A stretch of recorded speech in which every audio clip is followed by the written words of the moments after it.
yeah, so far on the CYBERPHONK project, last stream, we were primarily focusing on reblocking the ending of the shot, trying to get like the main exit as she kind of as the pacing begins to calm down a little. And today we're going to be doing the complete opposite end of that, which is we're going to be reblocking the beginning. And this is something that I'd always intended to do. When I initially blocked out the beginning of the shot, I definitely felt like I didn't really have a full idea of how I wanted to approach it. So I built in the general story beats, be it that she was shooting a sniper, then she gets up, and then she leaves. So those main beats were always there, but it always felt like it was lacking a lot of substance. So I always knew that over the course of blocking out the rest of the shot that I would have some time to think about what I wanted to do. And I always intended to have this mechanical arm throughout the shot as well, which is what I showed you last stream. And so that's now going to have different elements to it as we go through the shot, and one of those is the fact that the arm can transform. So there was a test that I put up last week regarding a sniper transformation. So the sniper is actually now going to be part of her forearm, and then it breaks down into different components and then goes into her upper arm, and then her actual mechanical forearm comes out of that and then locks in, and then she's got her usable arm. So yeah, I put a test out for that, and it was actually shared by 80 Level for those who are familiar with the channel, and if you're not, definitely check them out. They're quite well known in the industry now, but they're essentially a platform that shares other people's work. This isn't sponsored by them or anything. I just think you guys should check them out.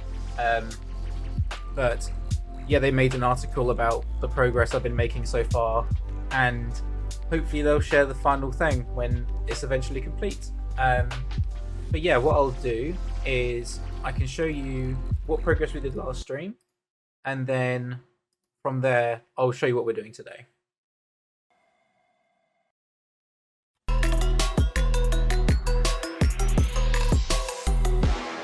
So we did her landing and her popping her collar, and then taking the steps to walk into the bar at the end.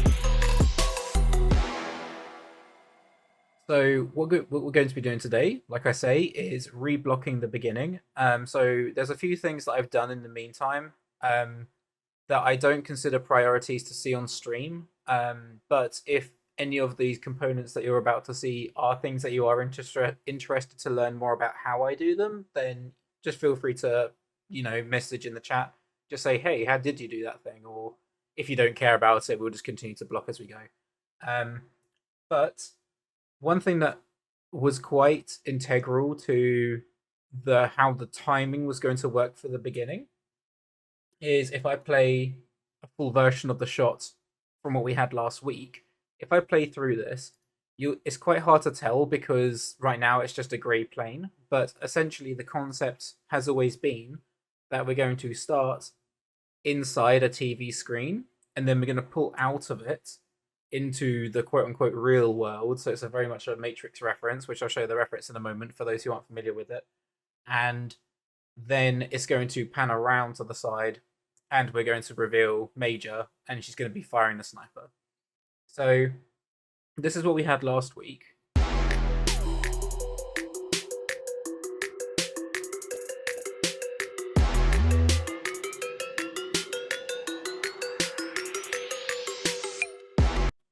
So that section was the old blocking and the old staging. So I've slightly retimed the shot now so that we don't reveal her so early. We spend a bit more time on the TV screen, which allows us to kind of digest the intro of like the main title before the shot starts, because I do consider this more like a short, almost like a very short film piece as opposed to like a shot, if you will, even though it is a one-er. So the reference that I'm referring to here is from The Matrix.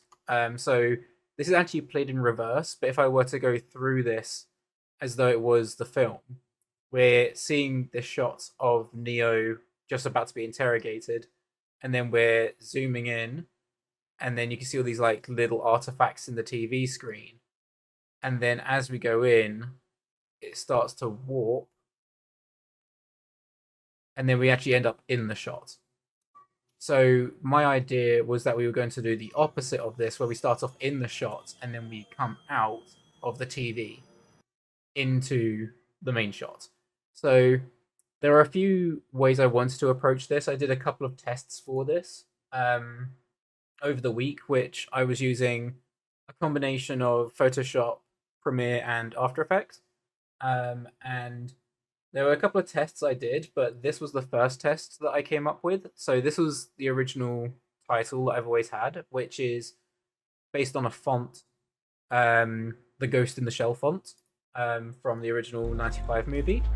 So when I play this, this is my first test,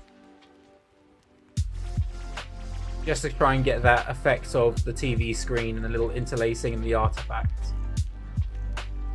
And then there was another reference that I actually quite enjoyed, which was from the actual title sequence of Ghost in the Shell, and it's the way that the letters transitioned into the frame. So this was the reference that I'm talking about. So I quite like how these the letters kind of appear on screen, where you have these like overexposed squares that kind of depixelize into the letters. So I was experimenting with doing that last week, and I didn't want it to be a one-to-one exact style, because I wanted, I mean, it's a simple thing, but I wanted the letters to be clean at the beginning, so it felt like it was a very clean title, and then it goes into the stylization. So with all of those things considered, this was then the test that I came out with so far for the main title.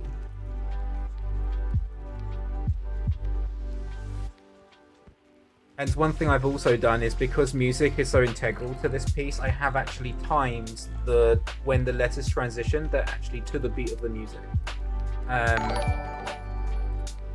So I'll play that now. Let me just pause the music that we have on the stream, and you'll be able to hear how the music actually plays.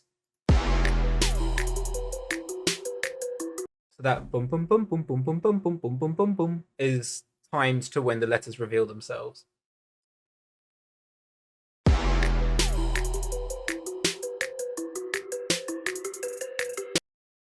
So yeah, that's something I was experimenting with as well. So obviously that wasn't in the full promotion that I showed, but I wanted to kind of reveal this on the stream. But I'm quite happy with the results so far. I feel like once I've got the final aesthetic with all the textures and the comp and everything in Blender, I think it's going to tie in nicely to this style. I want it to kind of look like it was from the 90s. So yeah, that's one thing that I've been doing, and I will also show you what the more full version of the intro with the TV panning out to give you a bit more context, and then it's going to show you the reference that I've shot this week as well. That's going to give me a better understanding of what's going to happen in the shot in each beat. So I'll play this now.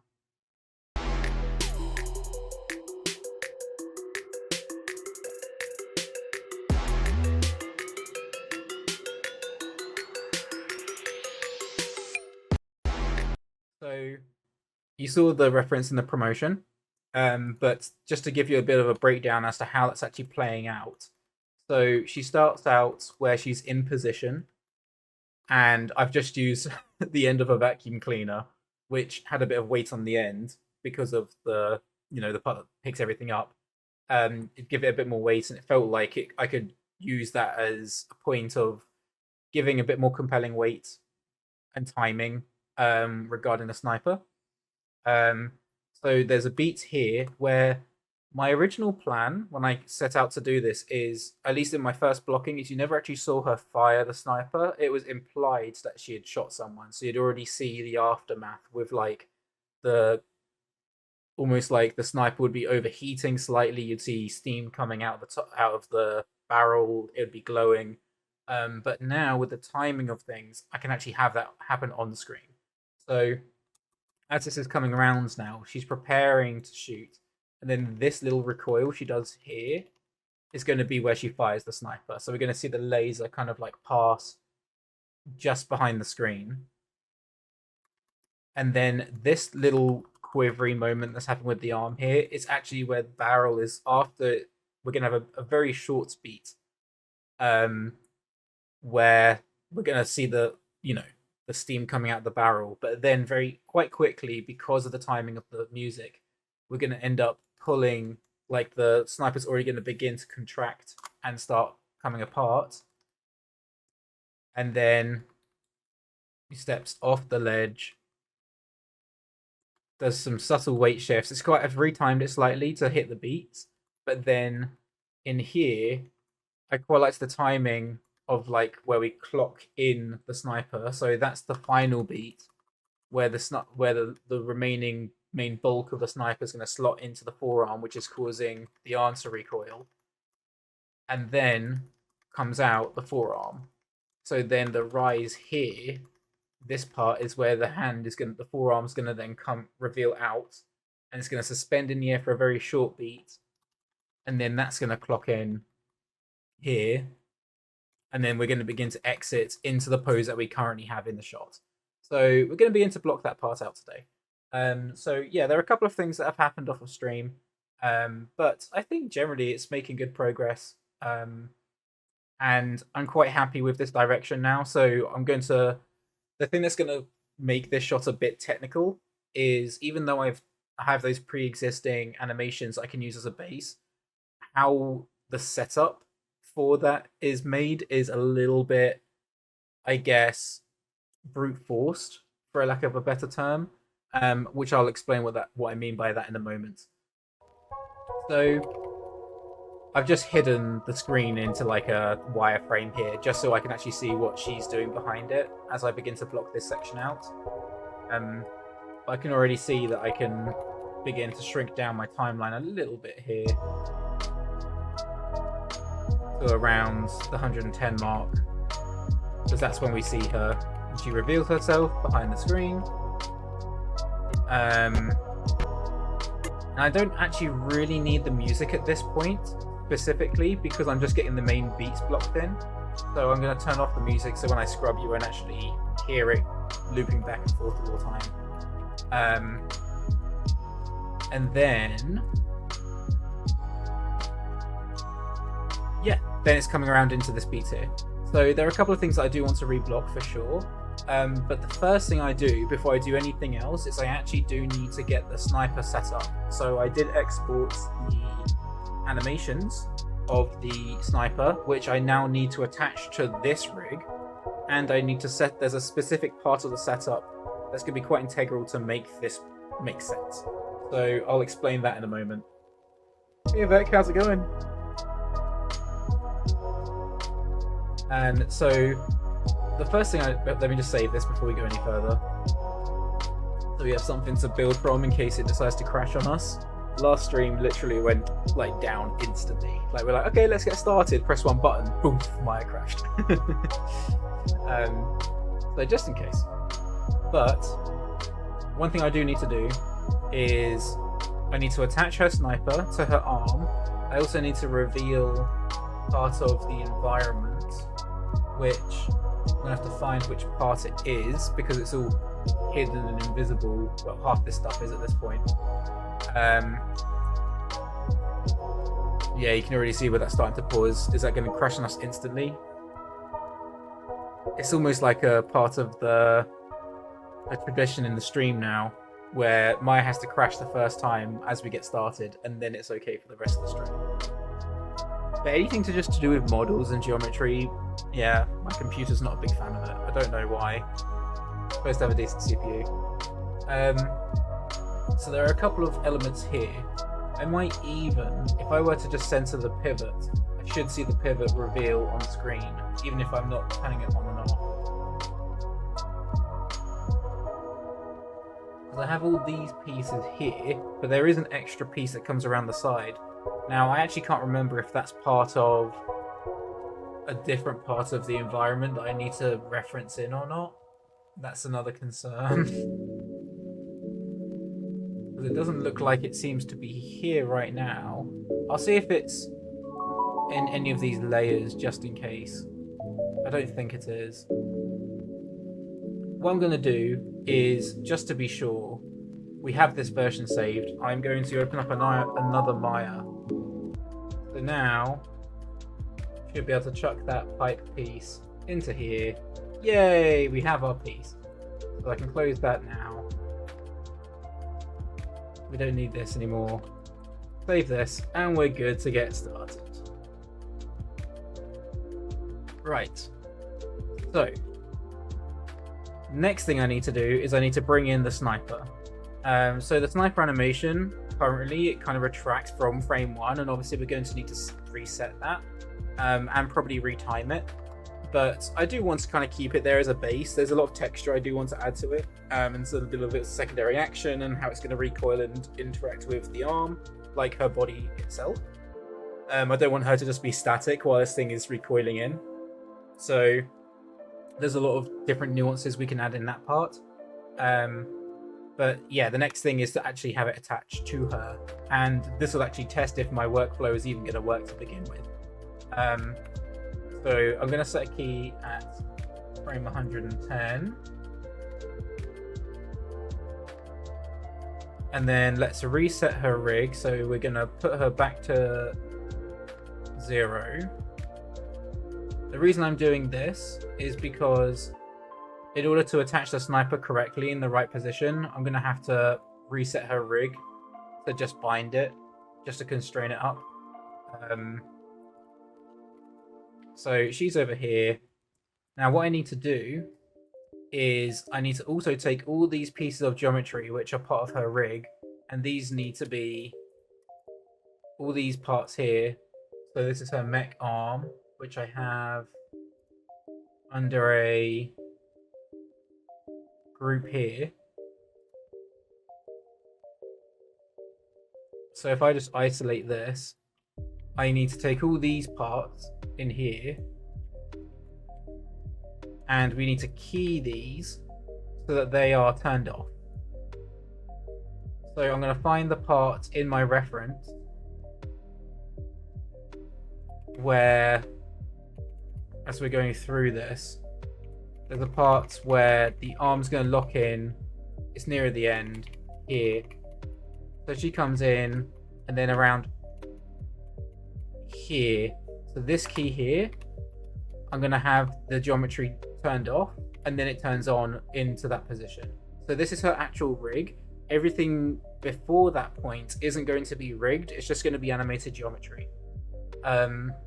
Which is probably the most brute. This is what I mean by brute force. I'm not really like rigging a whole crazy like transformation system, because that's not really my skill set. But I can animate geometry, and I can use groups and constraints. So it's like the most simple format that still gets to the same result.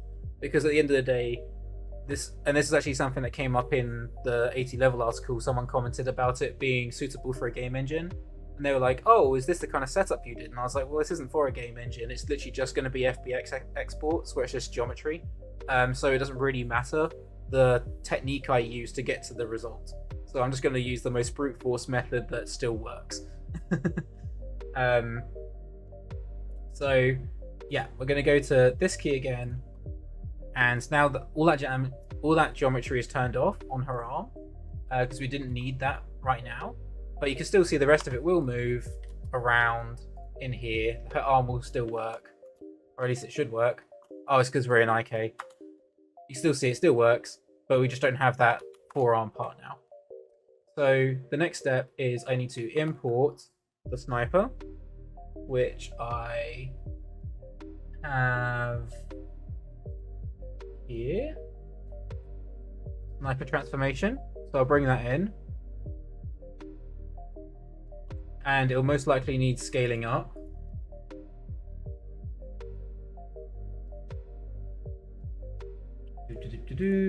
Where are you? Sniper transformation. Here we go. So right now, all of this stuff is invisible because the group is turned off. You can see I have all these keys in my graph editor, but I just need to shift these all back. And there you go. Now you can see there's the sniper animation, and it's already in the right position for her rig. So what I need to do now is I need to obviously constrain and set this up. So what I'm going to do is, this is all currently a bit, I'll just offset this animation. We don't really need to see what's happening right now. We just need to take the group itself and we need to constrain it. So it's already in the correct position. So I'm going to constrain this to her elbow joint on her FK arm. Now, I do wonder if it's worth constraining it to a bone. That should apply to both rigs. Might be a better way to approach it, potentially. It depends on if I want to have it in an IK setup or in an FK setup. Because if I have it in FK, I can just aim the arm in the right position. So I think I'll just keep it in FK. That way the arm, the upper arm as it moves around, is just going to point the entire thing. So I'm going to constrain the FK joint, the group to the FK joint, like so. So now, if I were to go, I can now delete this key on the animation, and now you can see the sniper is in position. It's actually huge. Okay, noted. Let's undo this. Now, I also need to do a constraint setup, so that it goes to scale. So I actually need to check what scale her rig actually is.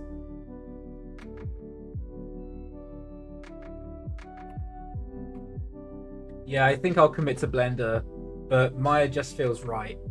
I mean, I can imagine why you feel that way, because Maya has been the industry standard for, decades now. But that's not always going to be the case. There will always be, as much as, they've been good to sustain being the industry standard for so long, in terms of, I think it's because most studios have built their pipelines around it, that they don't want to have to reconstruct entirely new pipelines, because that can be incredibly expensive and time consuming. So they're like, well, we'll just continue to build off of what we have. So you can actually see my scale here has gone down to 0.021. So I'm curious if I was to do the same to the sniper, because I already have the pivot point in the right position.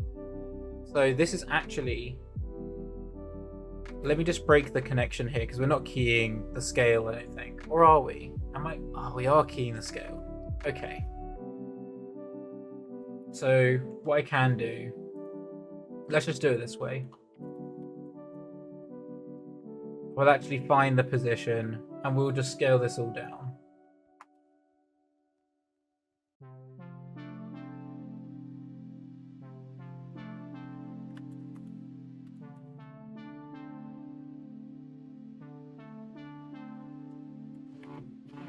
Yeah, you can see it's not in the right position now.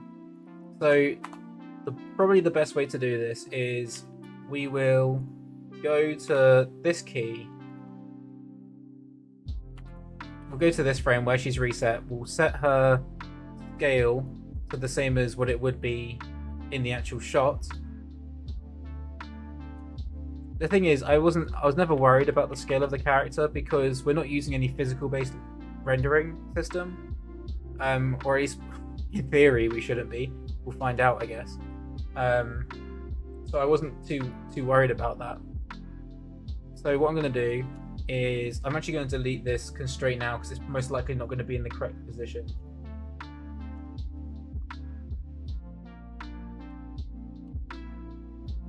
So then I'm going to bring this down.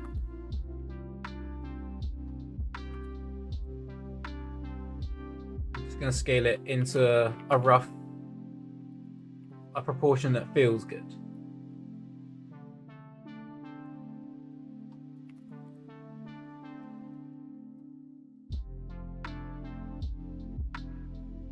So that's where that little part slots in.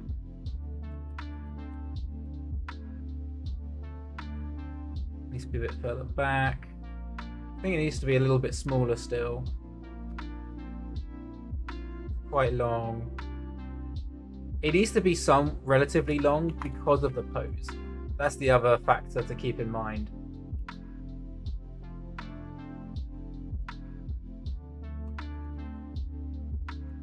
So now you can actually see here, these scales need to be tweaked. So I need to move this down to that position so that the animation later when it transforms still is correct.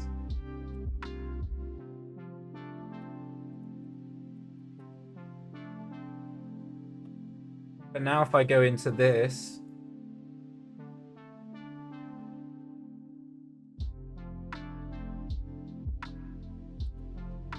aha, so I've also keyed the translates on the group. Oh, interesting. I don't want that. Let's snap that to here. I think what I'm gonna have to end up doing is I'm gonna have to group the group, which is fine. I can do that. So I'm gonna take. I'll explain why in a minute because I still want to animate the entire group as one piece. There you go. I don't know why that's exploding out so much.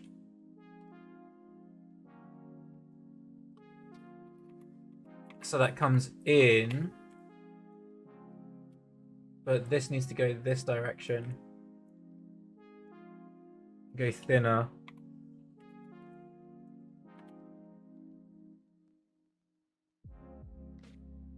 As it comes in. There you go.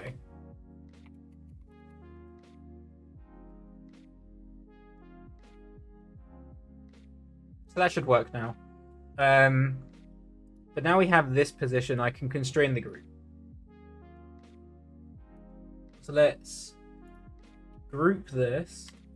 We'll just call this Sniper Main Group.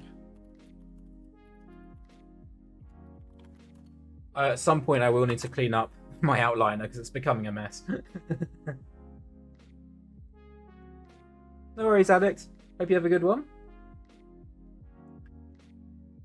So I now need to put my pivot point in the same position as the elbow. So the elbow joint is around there. Again, it doesn't have to be pixel perfect, but it would be nice. I don't even know if there is a technique to like snap a pivot to match the same pivot point as something else.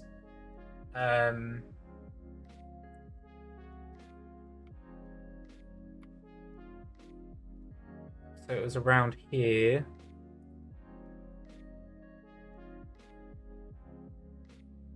If I put my grid on, it might help me. So I can align it to there. Then I can... There you go. That's easier.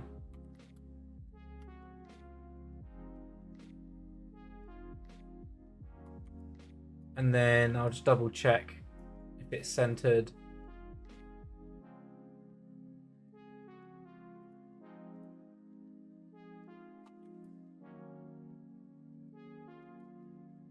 I think that should work. So I can move it into this position here. Slot it in a bit more.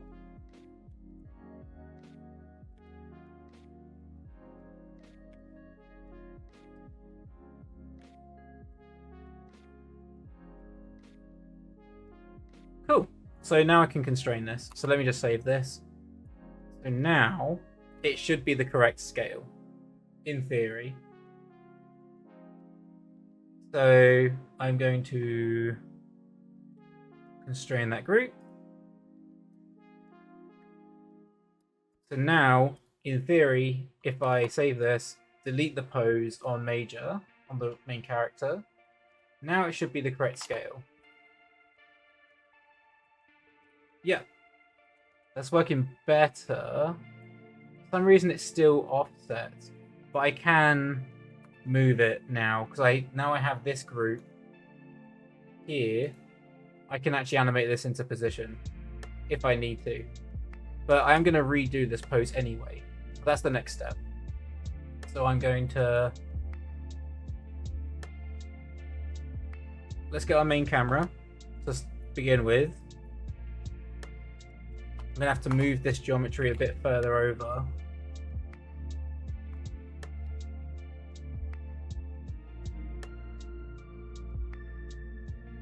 And then I'm actually gonna reset.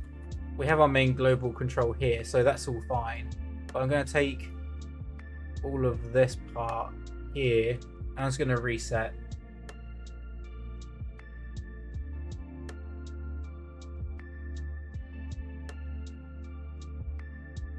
So now if I turn this to FK on her left arm, now when I move this around, it should move the sniper. There we go, perfect. So step 1, complete. Now we can begin to pose her. And then once I get the pose working, then that will give me an indication of where the bipod needs to rest on the environment. So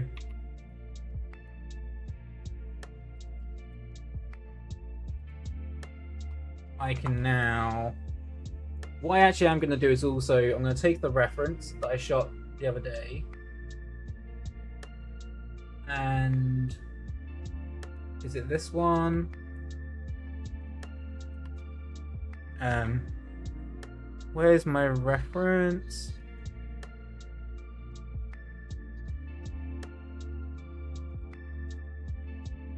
There, this one, this image plane. I'm just going to put this on the layer, and I want to offset it just slightly. So I do this quite often. What I'm going to do is I'm going to set key on an animation layer, and then I'm just going to move this in screen space over to the right. So I have it as a reference, but then I can just turn off the layer on and on, so that this is where it would be in position, but then I can move it off to the side if I just want to use it as a point of reference, like as I begin to pose. So I want to keep her left foot on this part here, and then her right foot needs to be on the edge here.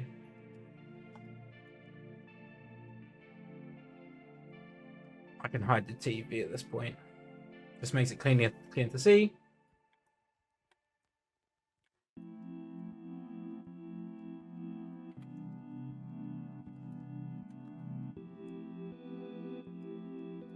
Something like this. And then I might get a little bit of that foot roll peeling off slightly in here. Just get a little bit of twist on the foot. And then her root, we need to angle her to the left.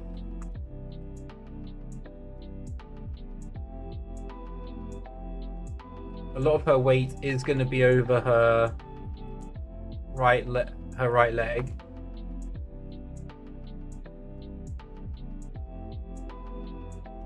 And then we're going to get a bit of a Z compression and an X leaning forward.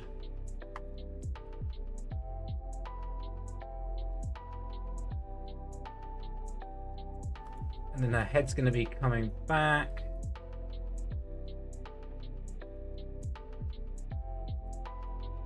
Her arm's going to be coming down. So this is where we can begin to rotate the arm to get the right position. And you can already see, even based on this pose, that the sniper needs to be resting in a very specific position to make this even work. So there's going to be a lot of repositioning to get this to work. But when it does work, I think it will work pretty well. For now, I'm just going to put this other arm in FK because it's distracting me.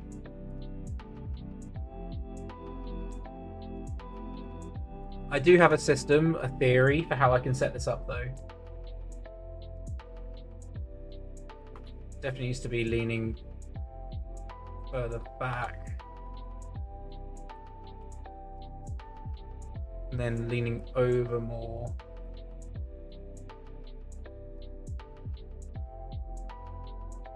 Get a little bit of twist in there.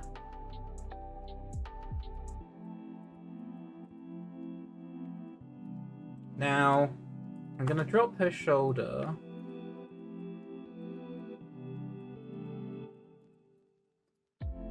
Now, if this is the rough position, the other thing is I need to see this from other angles to see how it's going to stage later. Because at this frame we can't even see her in shot. You can see the TV. We don't even see her yet. But as we reveal around, we are going to see her. So as I go through this,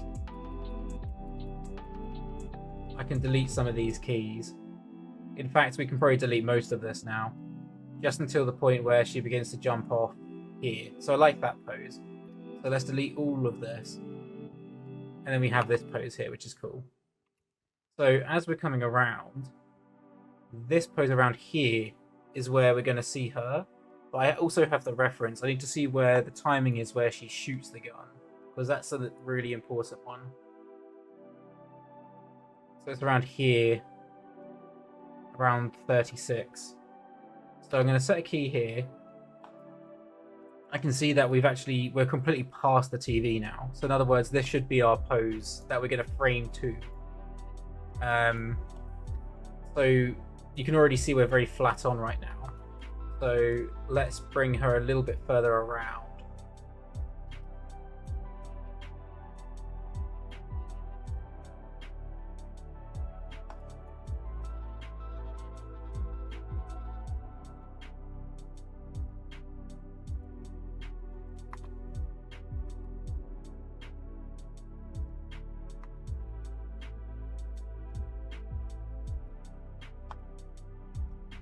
She does feel like she's leaning a little bit too far over. I wonder if I can set the arm into world space. That's also going to save me a lot of time so I don't have to keep counter animating the FK. So her arm space on her FK. We have arm pole, but the pole isn't her FK. We have shoulder FK is currently in chest on her left arm. So let's put that to world. So now, when I pose this out,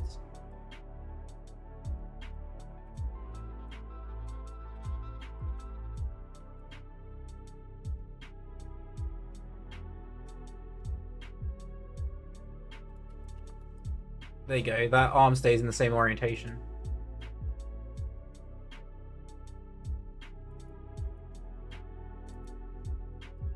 It might be worth doing that for her head at this stage as well, so I can check her neck.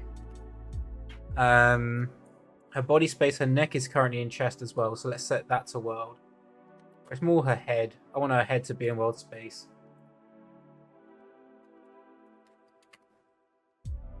That way when I rotate the neck and the chest around and stuff, her neck and her arms stay in the same position.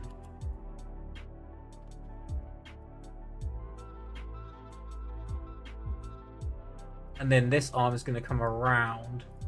Now, I do want that left arm to be in IK, so I'm just going to get the positions for now. So right arm's in IK. And I also want the right arm pole. It's in hands, that's good. That's what I want. So the right arm is going to come around.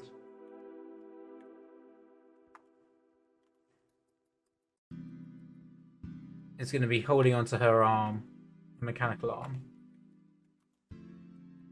So this first pose is going to take a bit of playing around with, I think, to get it into a working position. But once it's working, I think it will lay a good foundation for the rest of the section.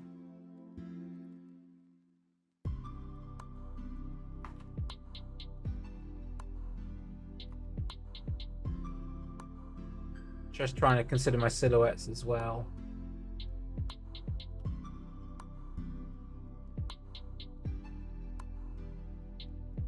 And then we can get a quick hand pose. So we want to go on to CYBERPHONK. Then it's her right hand. Needs to be slightly grasping. So maybe I can start out with this, and then I can transition that into a grab. Like something like this. Just as a base, and then I can pose it out a little better. It's always good to use libraries as a base. Saves you a bit of time as you begin to pose, just to get a rough idea of positions.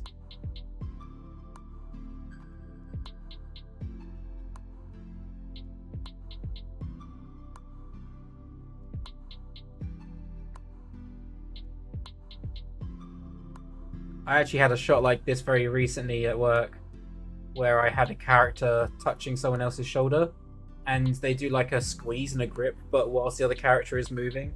So there's like a lot of layers involved, like animation layers, to kind of preserve the contact, but then still animate all the intricacy over the top of it.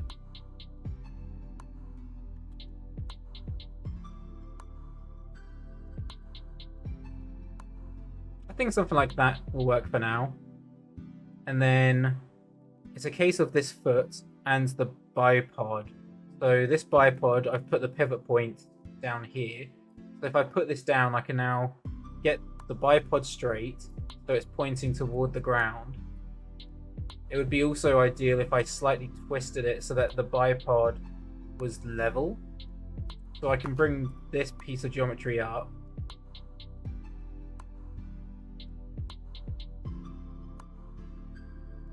And then I need to twist. So I have a rough position like this. And then that gives me an indication of where the foot placement can be.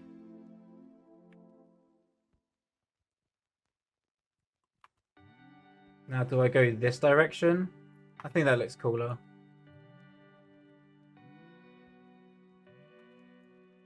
Maybe something like this.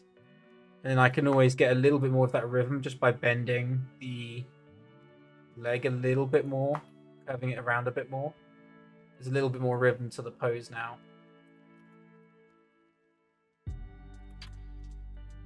The only thing that's a bit tricky is some of these shapes on near this region aren't working great right now. It's the foot position more than anything.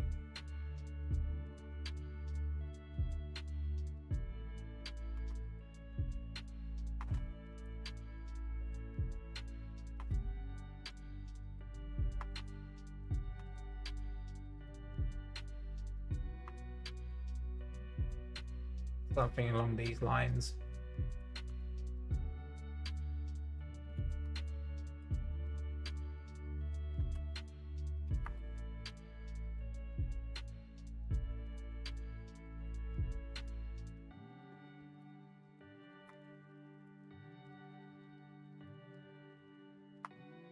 And then ideally I do want to try and separate these silhouettes a little bit more between the bipod and her.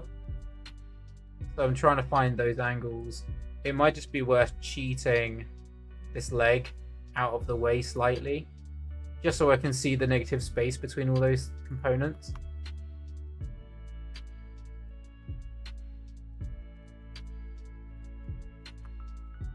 And we can even cheat the knee position, that kind of thing, if necessary. Something like this gives a little bit of clarity in there, just a little better.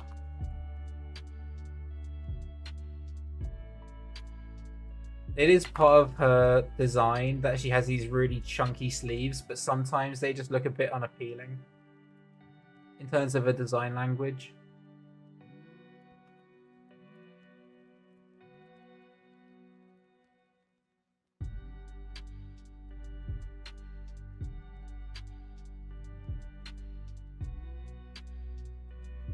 But then I can also use this bend bone to just tuck it in and cheat those angles if I need to shorten.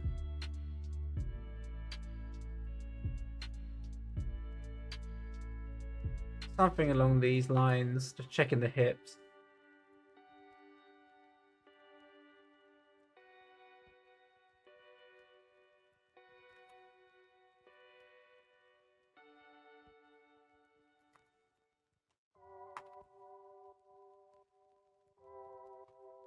Now I need to check that the bipod is still upright. It's just the angle of the camera.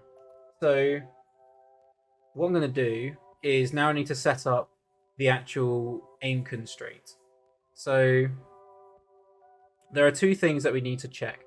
We need to preserve the contact point of the bipod and this ledge at all times. So how do we approach this? So typically what we need to do, there are 2 points that we need to preserve for that to work.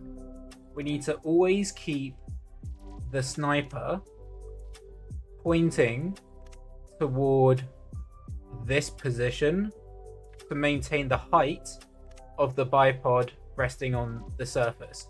And then the bipod itself always needs to be aiming at this position here. So there are two things we can do here.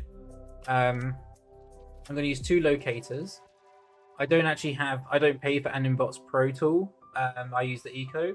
But if I did have the Pro, there is temp aim constraints, which are really good, which allow you to animate those, and then it's essentially just a bit more of an efficient setup. But you can get to the same result doing this. It's just a bit more manual. So I'm going to create two locators in my outliner. Make this bigger for us so you can see what I'm doing. And we're going to group those just so that I've got them under one thing, and we'll call them sniper aim setup. So in here, we're going to have two locators. One's going to be approximately in the middle of the barrel, just above the bipod. So here. And then the other one, I'm going to put just below the bipod, around here. And I can see it's directly underneath the bipod. So again, this is just a hypothetical setup. I don't know if this is going to work. So I'm going to, first of all, I need to aim the upper arm to this position here. So I'm going to select the locator, shift select her upper arm, and then I'm going to use an aim constraint, which we go to animation, constraint, aim, maintain the offset in all axes, and press add. So now you can see my upper arm is aiming towards this locator, right? But if I don't move the locator, it's always going to aim at that one position. But now you can see as I move this up and down, you can see how the bipod goes off the ground. But if I don't touch this and I move the root, in theory, you see that? Now as I move this around, it always aims at that direction here. Now the next setup is going to be the bipod is going to aim at the bottom, at the second locator. So I'll call this vent aim, and then we'll call this one arm aim. So now we select the vent aim, then the bipod, which is the pivot from the top. Use the same idea, but because of where the pivot is on this one, it's a little bit awkward. So I was testing this the other day, but I actually need to make sure that I only rotate in X and Z, not in Y. So now, if I try this, let's see if this works. So now if I move the vent, see how, there you go, the bipod is going around. It's weird it's flipping. You see that? It kind of switches. But I'm curious. Again, I haven't tested this, the combination. So I now wonder if I move this around, does it preserve the position? I mean, it's pretty close, right? Like, I can do this. I can fix the rotations later, I think, on the bipod flipping. I'm pretty sure I could fix that. Because when I bake it down later, I should be able to get that setup working. I'll just clean up the curves, and it should work. So I'm not going to be too concerned with that. It's more just to keep it in a position so that when I later have the positions of the animation, I can bake everything down as though I had animated those things by hand, then I can clean up if necessary. But that should help. That gives me some setup there. And then as for her IK, because it's in the middle of her arm, I don't want to put the IK of her right arm to constrain to any of the FK joints. It needs to be in the middle, so I can actually use her upper bend bone. So if I select the upper bend bone of her left arm, and then the IK of her right hand, and then constrain that together, just using a regular parent constraint, now that should also follow. So again, if I now move this around, voila! Works pretty well, right? So now we can actually begin to animate and block some stuff out.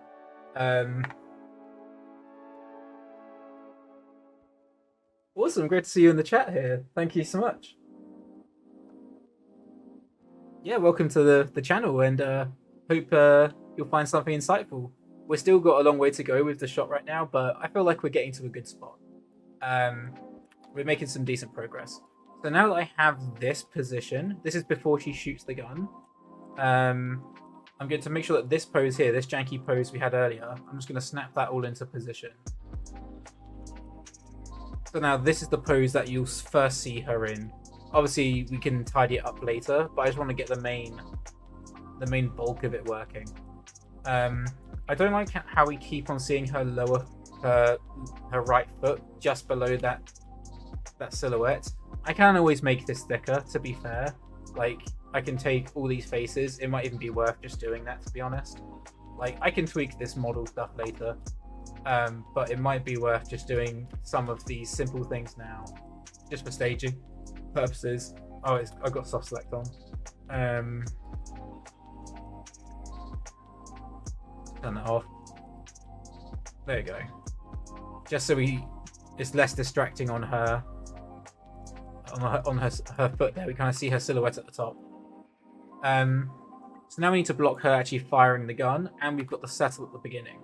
So I do want to kind of find an approximate position because right now the camera is moving, and as I'm flicking between the frames, it's hard to kind of tell what's actually happening to her body if the camera keeps moving.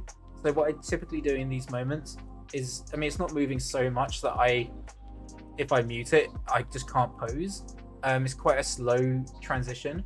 So I'm going to find a position with the camera where we're kind of about halfway around. At least for this beat here. So maybe somewhere in here, maybe around the point where she begins to fire. I'm just going to mute the camera. Just so that way, if I just mute all of this, then the camera's not moving, and I can actually see what the character is doing.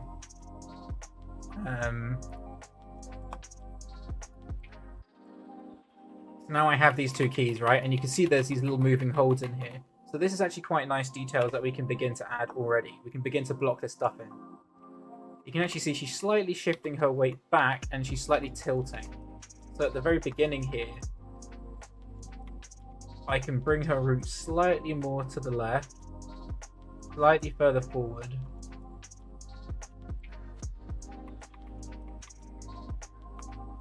Slightly twist her in. Maybe we can begin to tilt her head around into the sniper position. Don't want to go too crazy. Oops. It's going to be subtle. We just want these little moving holds. I don't know how well that bipod is going to hold up, but if we need to fix it later, we can. I'm not going to worry about it too much right now.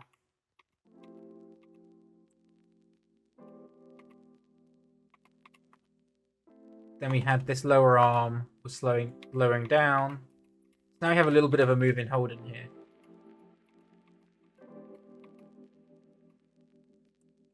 So now with that working, I can find the breakdown in between this.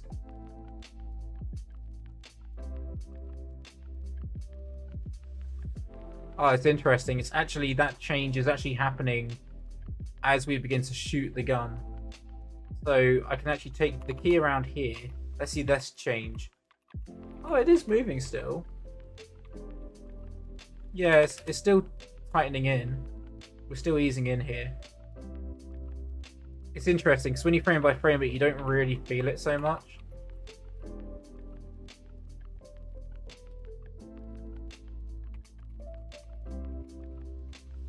There, so we have this breakdown around here.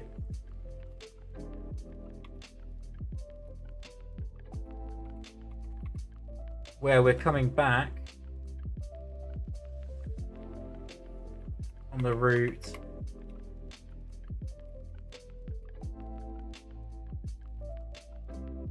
The shoulder slightly comes up.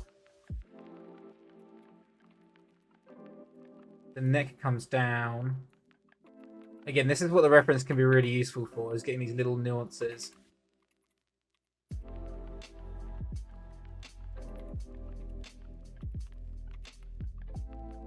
There's a little bit of, like, heel when that foot is coming back.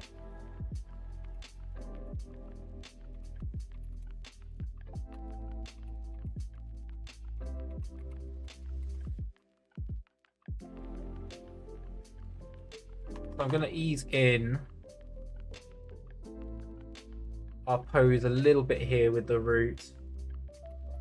So we're coming around. Again, I'm just ignoring the bipod at this point.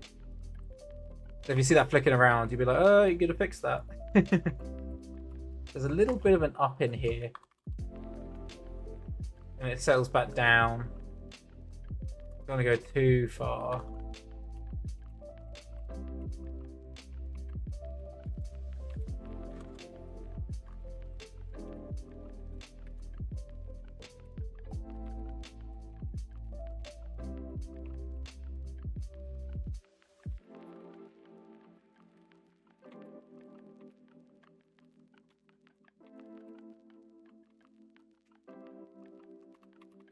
That feels good. A little bit of an arc in there. And then I'm going to ease out this arm and the shoulder. I'm going to tighten the head. Just trying to slightly offset some of the timing.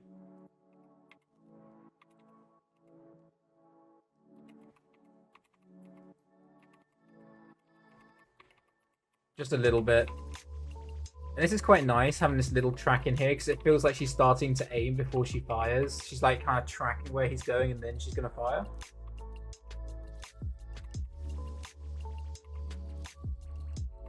So then in here, there's a big recoil around there. So she's twisting her chest back.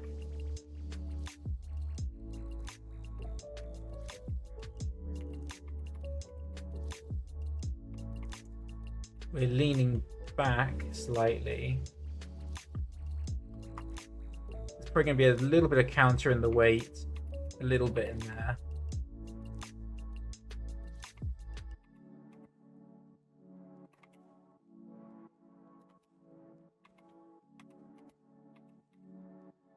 Her shoulder actually kicks back to the right.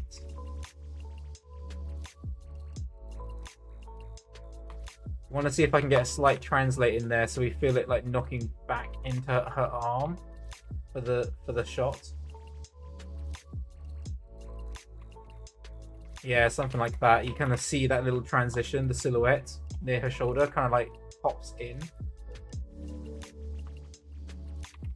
There you go. Feels quite direct now, which is nice.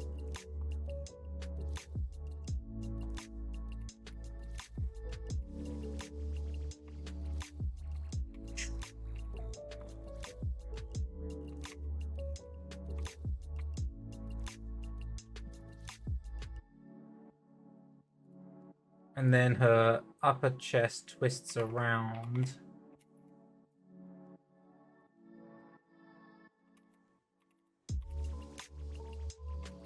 Ooh.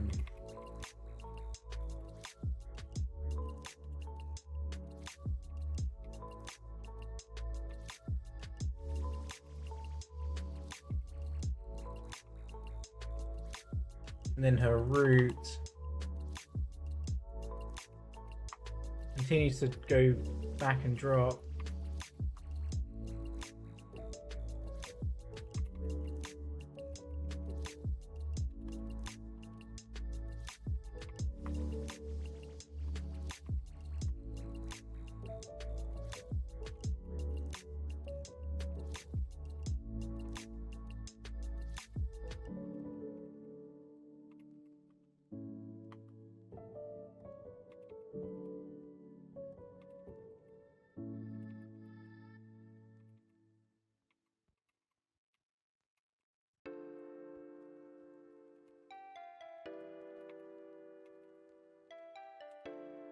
Sorry, I'm flicking a lot back and forth. It's animators like you who made me think about studying animation, even if it's for games. So I'll try starting in January. Any schools recommended? That's really cool, man. Thanks. That means a lot to me, and that's one of the reasons I do this. Like, you guys both inspire me, and you know, if by consequence I end up doing the same through streaming, then that's really, really cool. So that's really good to hear. As for schools, there are a handful out there. The ones that come to mind first and foremost for online schools is Anim School and Animation Mentor. I used to teach Animation Mentor, so there might be a little bit of a conscious bias there, but they're both great schools. So I would recommend either one of them. Obviously, they do have tuition, so they're not cheap. But then I would definitely say they provide you with everything you need to, even if you don't come out with some people come out with, exceptional results. They've put in a lot of time and work and effort, and they come out with really, really good results, and they end up getting hired straight away and start doing production work for feature films or whatever it might be, or even games. And they actually have a game course, Animation Mentor, now. But if there are some students who obviously still need some practice, but the school would still provide you, the course would provide you with all the lessons you need to get to the place where you need to be. So yeah, I think those two are good. There are lots of online resources. You don't have to go down the school route, I would say, that you can find. There's so many resources for animation now. But understanding do very basic practices like bouncing ball to begin with. I would say Richard Williams' Survival Kit is your first place to start. He has both a video format, and he has a book about it as well. The video format's probably more useful because he also has video, he recorded his lectures, and so you can actually see how he breaks it down, and you can see it visually playing, so it makes a little bit more sense, gives you a bit more context there.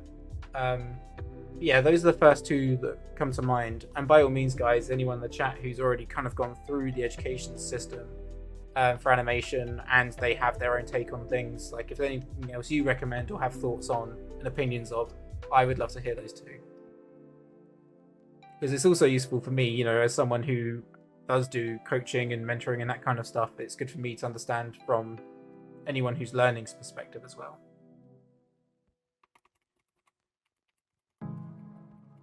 So then this is where we finally settle. So I just want to get these key poses. So yeah, this makes sense. We're settling back now. We've gone a bit lower. We're bringing her spine back around.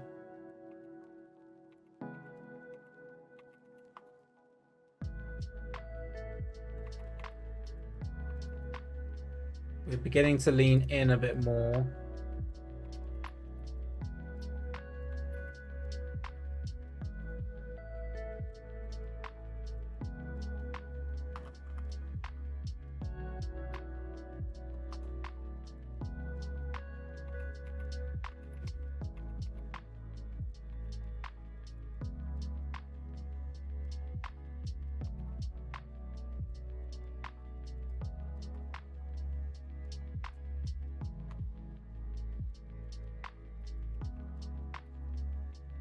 I'm definitely going to try and keep this more subtle. I'm just giving myself a base to build from.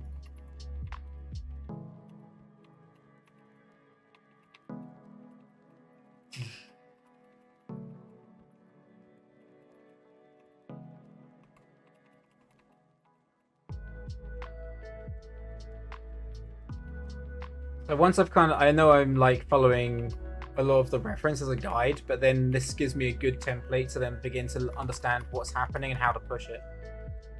So now we're going to ease in here.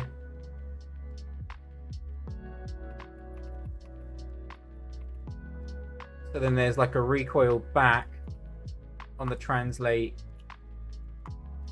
in the shoulder. So it almost overshoots back. And then we can take those translates and blend those back. So we get a little bit of like a recoil overshoot. Ooh, there.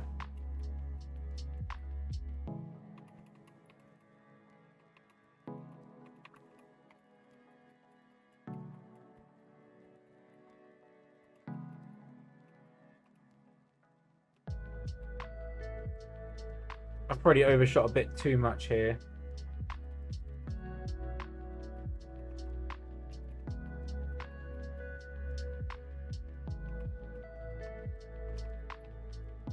And then we can maybe get a bit of a drag on the head slightly.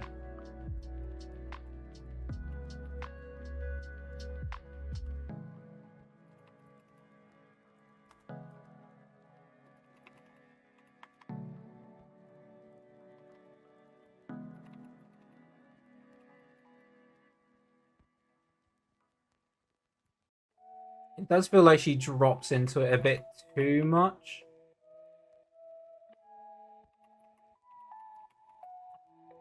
I think we can keep this a bit more subtle.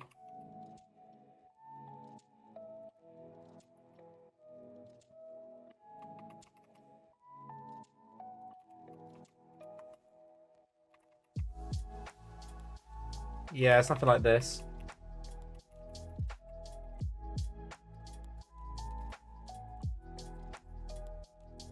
And then there is a little overshoot in here that we could do.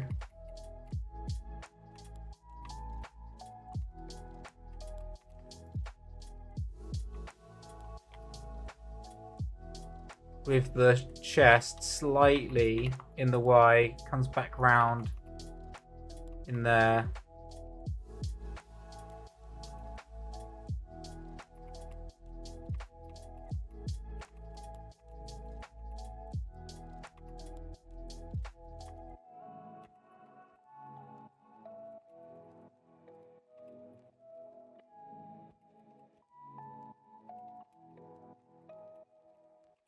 These little details.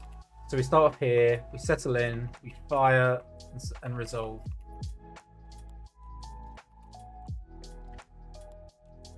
Now, the next step is going to be actually beginning to have this sniper come apart.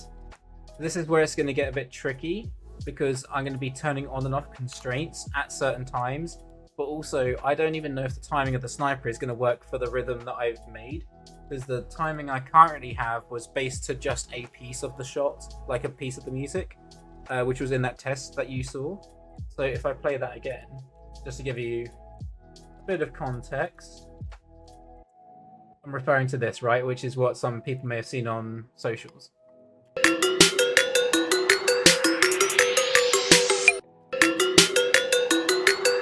So you've got that,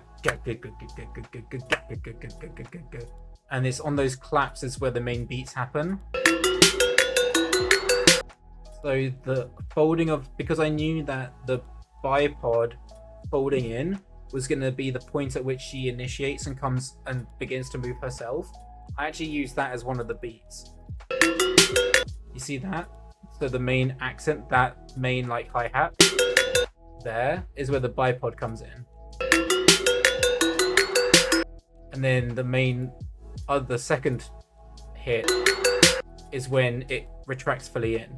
So those are the beats that I animated to there, but I don't know if those are the same beats that are now happening in this shot with the timing of the reference. So I may need to retime the sniper animation, and then, but once I get that timing, we can then add the nuances, and then that can help me get a better idea of how all of that is going to impact her body. So it's very intricate. There's lots of different components all moving and impacting each other in different ways. So it's going to take a little bit of time, I think, to get that to work. But I think once we do, in theory, it could look really cool. We got a chat. We got another thing in the chat here as well. So, is there something that there's something that I've always wondered. When you do parts that morph into something else, is that done by a specific rig, or you just swap models in a very flashy way? If you're talking as a generalization, as in like how generally people approach it in 3D, if you're talking about like actual 3D productions, sometimes they will do hacks, but I think for the most part they will do like a lot of simulation based stuff if you're morphing from one thing to another. So like, I don't know, say for instance you have Venom, right? So Venom's kind of like, you can saw that the very first Venom, like there's that very iconic shot where like you see the teeth kind of unfolding over Tom Hardy's face and then it warps into Venom's CG face. That's obviously using a lot of simulation. They'll have like a rig and then they'll sim over the top of it. So it really does depend on your workflow, but for what we're doing here, it's all mechanical, which is kind of one of the reasons I did it. If it was morphing in an organic way, I probably wouldn't have approached the shot because I don't have the skill set to know how to do that properly. But in this case, it's all geometry based and I can kind of do a very hacky cheat way of doing it, and it still gets the results I'm looking for. But if it was for like something more organic or fleshy, yeah, you would probably need some kind of more complex system.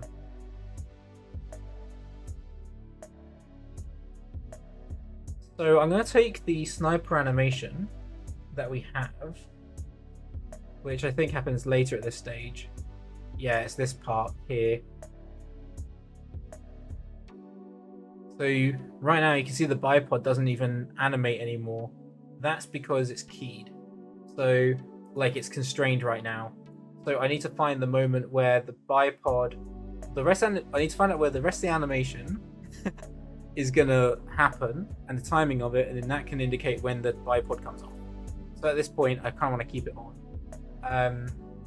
So I can look at the reference. I might just play back our original clip that we've been working to. So it was in here.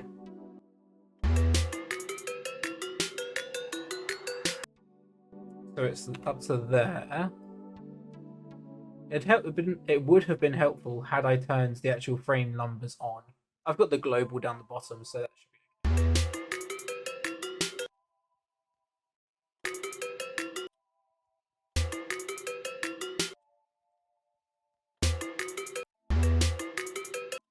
Let me just pull this back a bit.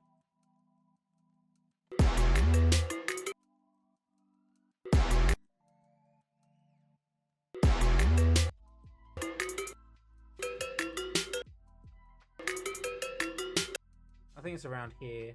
So frame 164.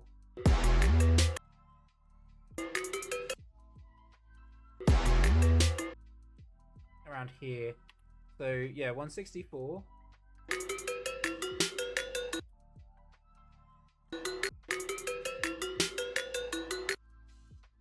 To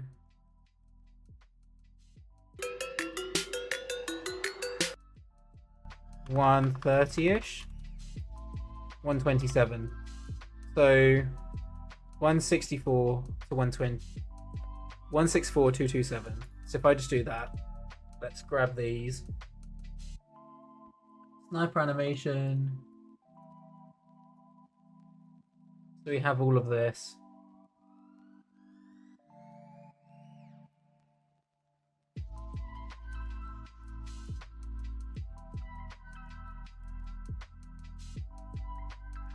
So it was 264, so it's earlier than what we currently have.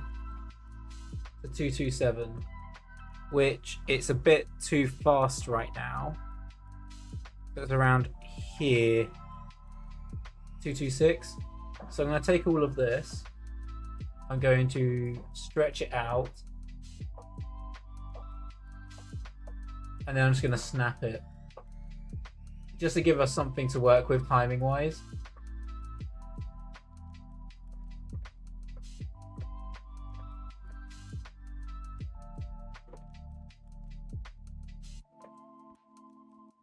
It's happening a little too early there. So I'm going to stretch out a little bit more.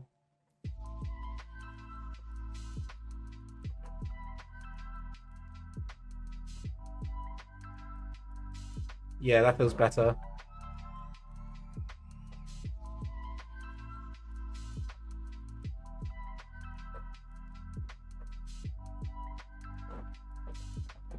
If I just, sorry if you can hear fireworks outside, they go crazy around here.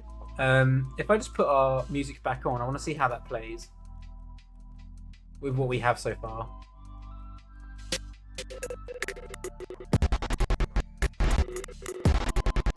So you see there, that part is happening a bit too early for the fire.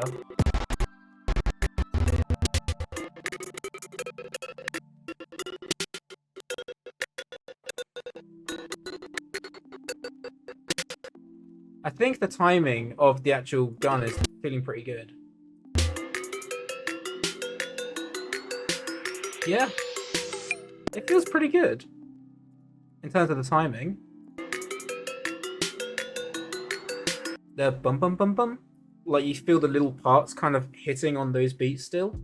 So we'll give that a general template, and what we can do, which is a little trick that will be fun, is I can actually turn off the constraint on the sniper, mute everything else, like hide everything else, then we can just animate the textures of the sniper to be a bit more intricate if we want to. So I'm just going to save that before we go any further. I do want to take this animation. This needs to happen later.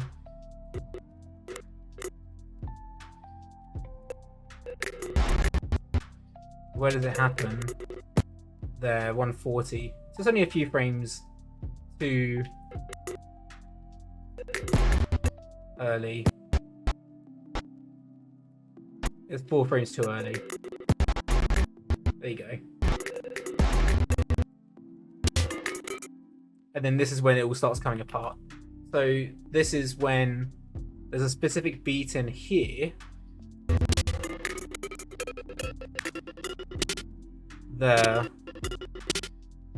is when the bipod should snap up.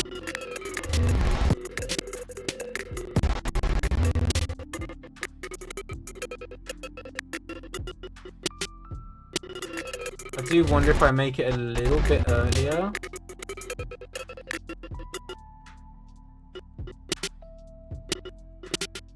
I don't know, the foot kind of comes off, it pushes away. I have an idea. So what I'm going to do is I'm going to now create the anticipation pose of her pushing off.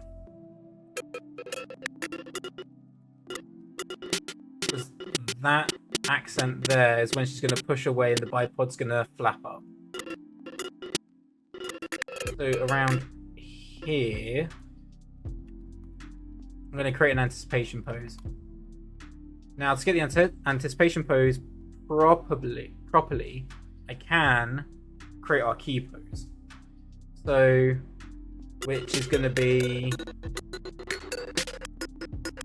here. So let's create this first. This will give us a base to build everything else off of. So I do know at this stage, both our sniper constraint and the bipod's constraints need to be turned off.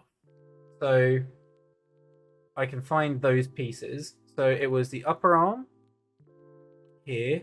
That aim constraint can be turned off, as well as the bipod geometry needed to be turned off, which was this piece here. I believe this one. This can also be turned off. So now I can pose her. At this stage, she's not actually going to have an arm, technically. her forearm is missing. But I can still pose the rest of it. So she's from here to here. Yeah, her foot does come back. So this foot's going to be roughly in this position here. at this point. This foot's going to be back here. Let's reset her foot roll.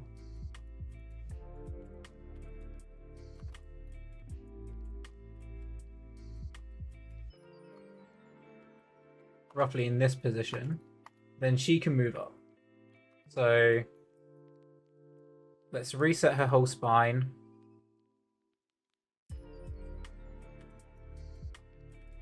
Let's reset her bend bones and her knees.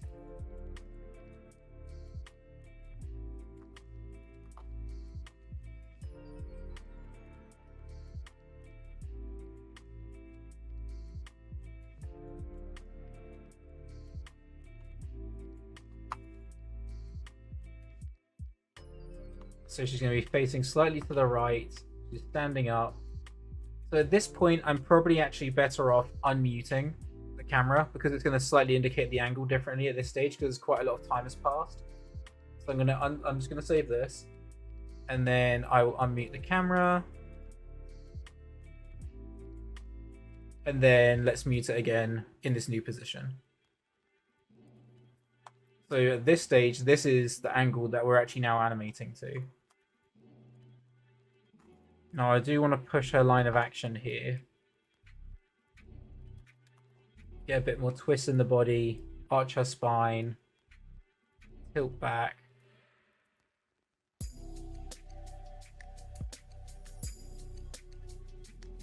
Now her arm also doesn't need to be constrained anymore. We're now in FK anyway, so I can switch that arm to FK.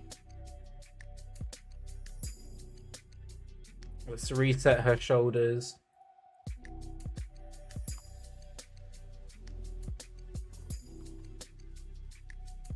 For some reason they're in strange positions. There we go.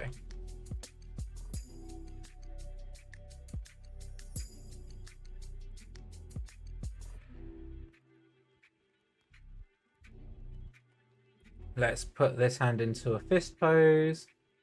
Press the wrong button there.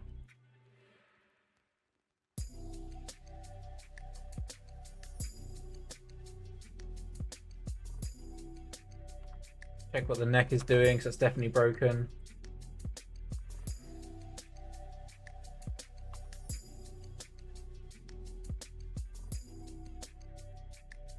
I feel like I'm arching her spine a bit too much there.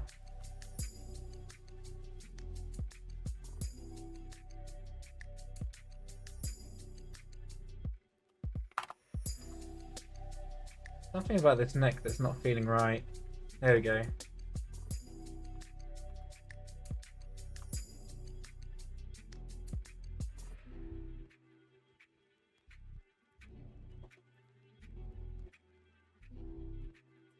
And then this arm is going to be wrapping around. Now, I actually am going to turn, just for now, it might be worth actually seeing the mechanical arm at some point, or I can just temporarily turn on her other arm, just so I can actually see what's going on in the shot. So I'm going to save this. And then I'm going to find her mechanical arm.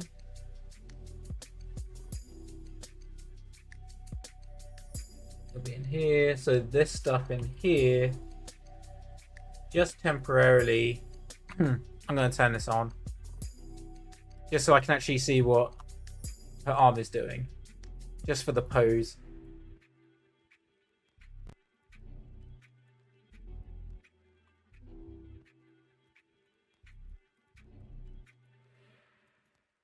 And then I'll also put this into a fist.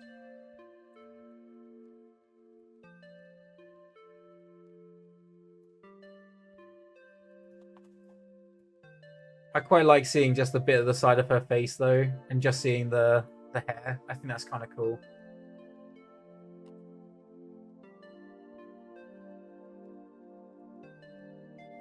There's still something strange that's going on with her leg though. That feels better.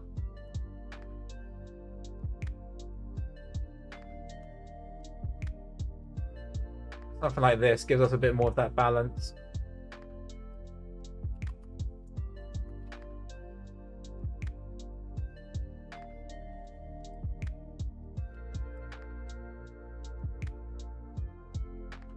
Cool, so we'll go with this for now.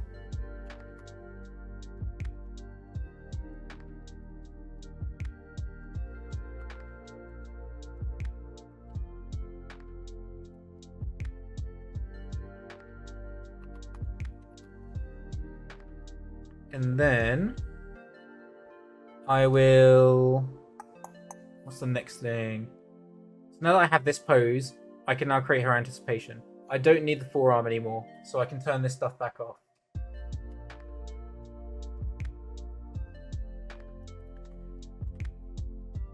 Because now I'm going to go back to this position, and this is just to get the antic. So again, I can unmute the camera, get back to where we were. So this is the position that we now would be in for the anticipation. So I'm going to mute the camera from this position. Oh, it's just frozen me a little bit. We're all good. So now this is the position that we've got for the anticipation. So you can see we're wrapped around quite a bit further than earlier.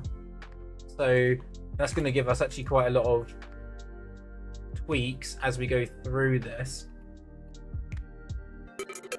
So she's putting more weight down, and then she's arcing. Oh, yeah, this makes sense. So I'm going to exaggerate this a little bit. So we're going to arc in. The thing that's going to be tricky at this point... Oh, for some reason the bipod's gone. Where did you go?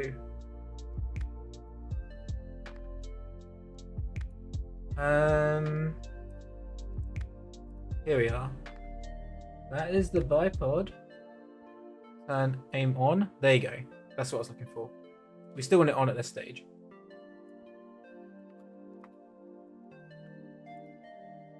Because I want to make sure that I preserve this contact.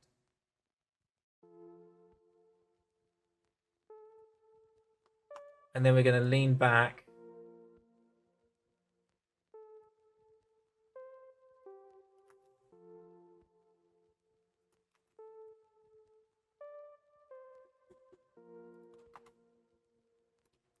I'm going to straighten out her spine slightly.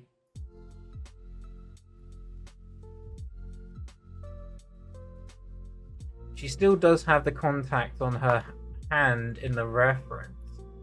I'm curious if I want to continue to have this though. I feel like at this stage maybe it's worth not having it there. Maybe. It feels a little awkward. Or maybe it could come under. Maybe she can actually, to make it feel more engaging, she can actually bring her hand under to help lift it up. That might make a little bit more sense to justify its weight a little bit more. So what I'm going to do is I will turn off the constraint and we're going to have it come under.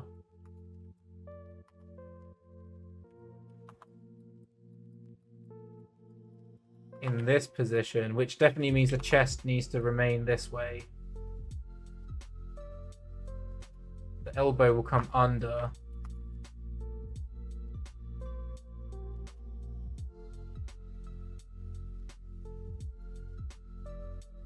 Yeah, the shoulders definitely was breaking quite a bit through there.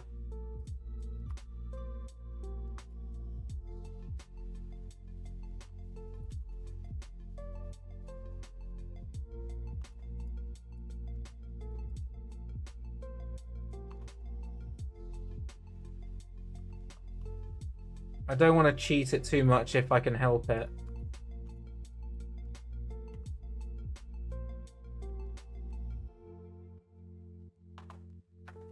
How would you... It comes under like this position on the hand. And then that thumb was wrapping around. So I just posed it out with my hand there, just to kind of get a feel for that position. And then this elbow needs to be out.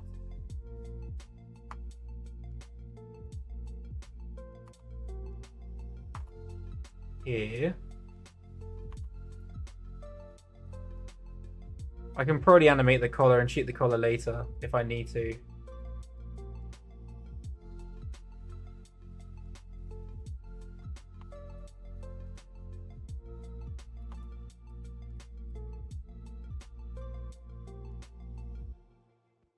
I might actually twist the foot here because it gives it a bit more support, which might be interesting.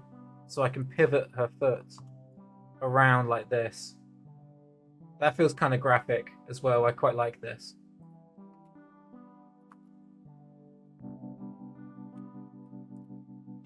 The only thing is it does feel a little bit off balance, possibly. Yeah, so her root needs to be further back.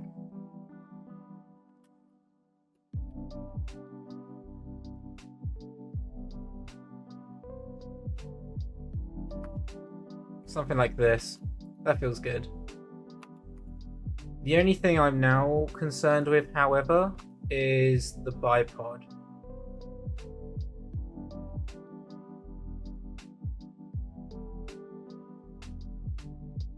Just trying to find an angle that will suit that a bit better.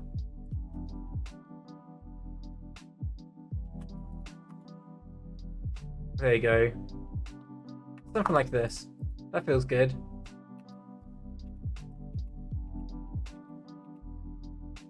So we're coming in.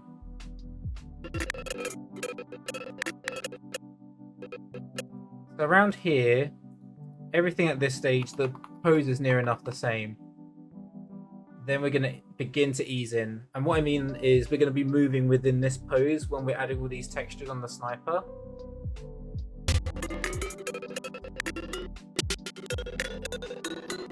And then that's where we're coming up at this part.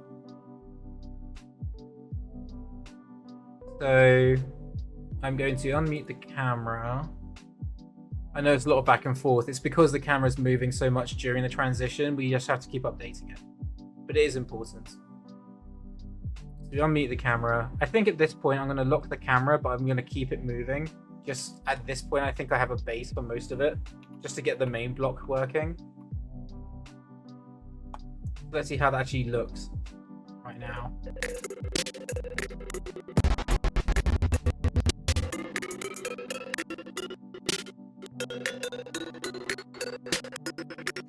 Yeah, I think that's working. Obviously, there's still a lot to flesh out, but I can see where it's going. So in here, I'm going to ease in to the anticipation.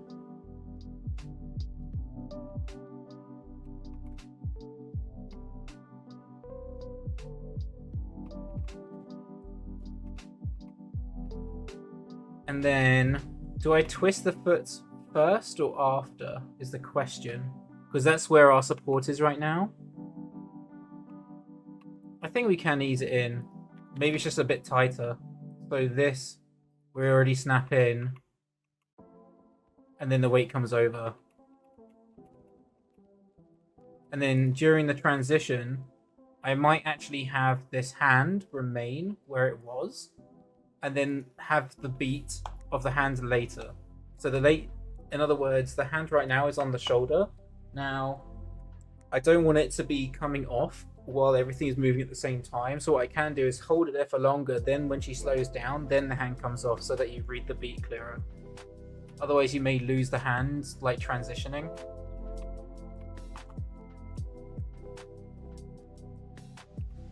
So it remains on her arm here as she's coming through. Then we ease in. Maybe we can slightly overshoot.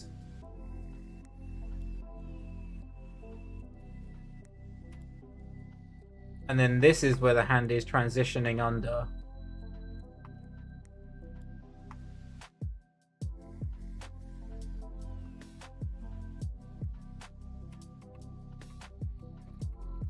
You see now we read that a little bit clearer, that transition, because we slowed down the anticipation. It's a subtle change, but it does make a difference.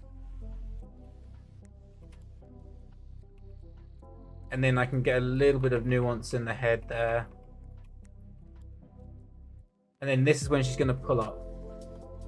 So I'm just getting the main mechanics working first. I don't want to get into too many details too early. So then this is where we're going to have the push-off key. So this is almost like one of our breakdowns. So the question is, do I need another key pose first? Yeah, I think this one might be useful. So I'm going to ease into this, because this is our final. I believe this might be our final foot position, or does it move again? No, that is our final foot position. So this key here, this whole foot is in its final position here. But our weight is still shifting slightly. So we're still leaning further forward. We haven't fully shifted our weight over just yet. This weight, there's more weight on our right side with the Z. We're a bit more twisted around.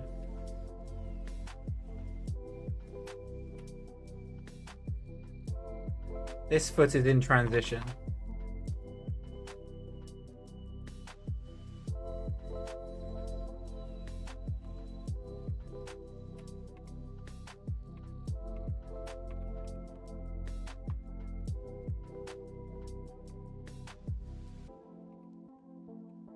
Now at this stage you can still see the bipod. Like half the pieces are still all locked in, right? Like all these pieces here are still like, a lot of the heavy load is still on the top there. So I do wonder if I actually want to keep her arm supporting through this beat as she's trying to kind of like hold the arm, or if she's got enough support in here now. At this point, the bipod definitely is off the ground though, so I can fix that in this position. Now, it might be cool to try and show off an angle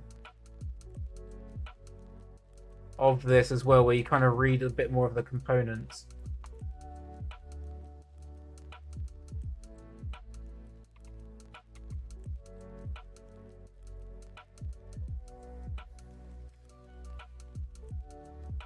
At this point, it's still in FK, but I think maybe it's at the point of transition where we're beginning to let go of the arm. Possibly. I can retime this later if I need to. Now this feels off balance because of how heavy this component is. So I do definitely need to shift her weight a little bit more over to the left to balance this out.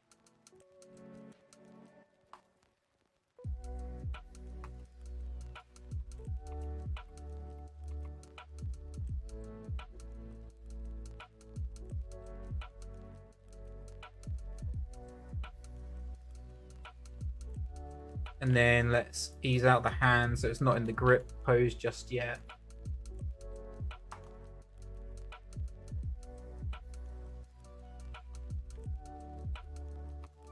We'll use this for now as that transition period.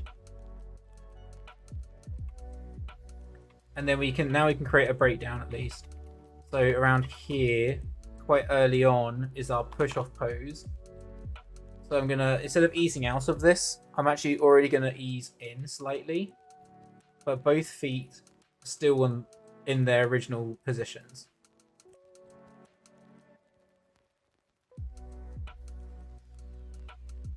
As I'm pushing off.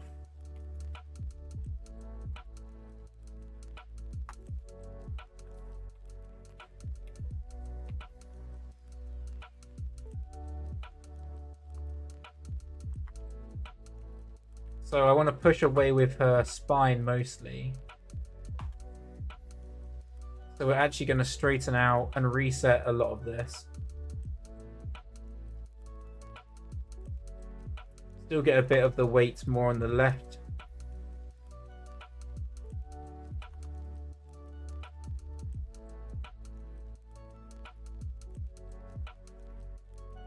Make sure the head is balanced.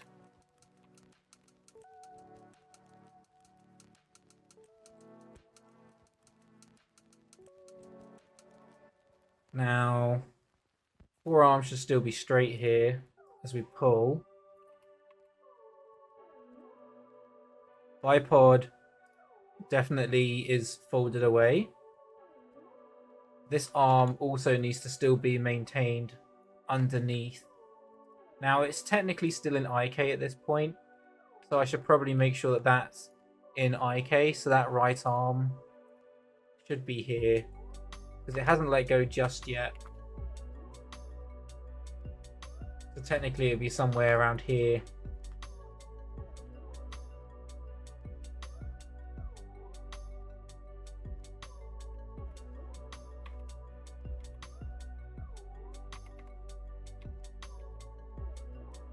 Now, I do wonder if I need to twist this foot a bit more.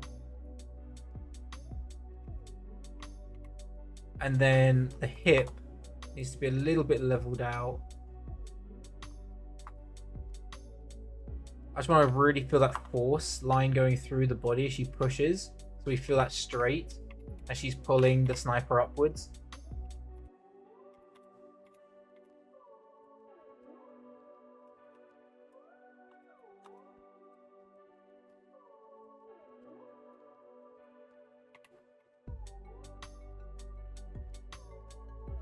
Just giving her knee a little bit more support.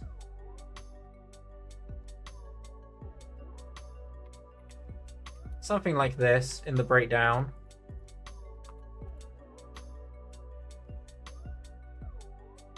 And then we can begin to ease into these transitions. So we're pulling away. I'll see how the timing of the sniper works later. I can always retime it if I need to. But I'm just getting the core mechanics working in the main beats. So then we're coming up. Pause. There we go. So now we're actually... most of the weight is actually shifting to the left leg at this point. So this left leg, oh sorry, her right leg, our screen left leg. So she's overshot back, she's more to the left. More of our weight is here. We're still leaning back though.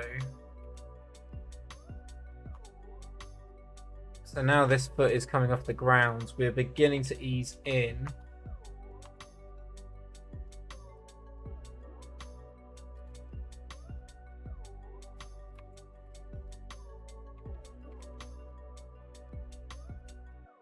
Keeping that arm in position.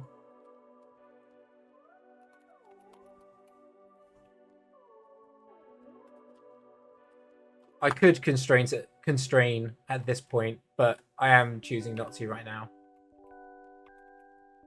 Now, is this the transition? It probably does make sense if this is where we're beginning to bring this arm up a bit more. You're seeing a little bit more of the dimension as well of all the components, which is kind of cool.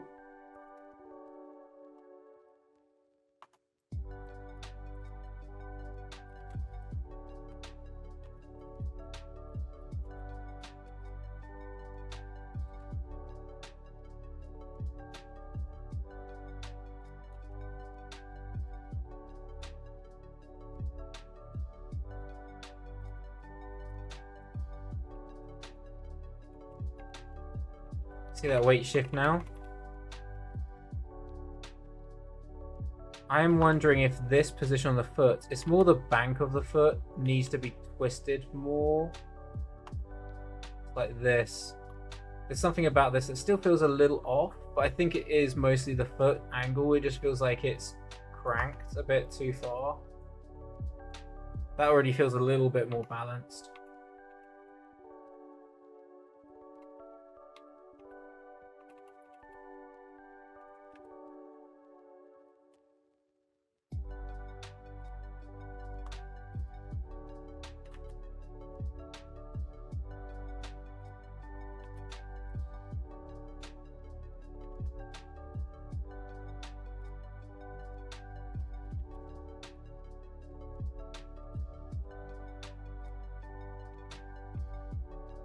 And then that's when we're making contact here. So now again we can ease in to our weight shift. Now both feet are placing on the ground. So this foot stays back. This one makes contact. The root is definitely going to be higher up at this stage.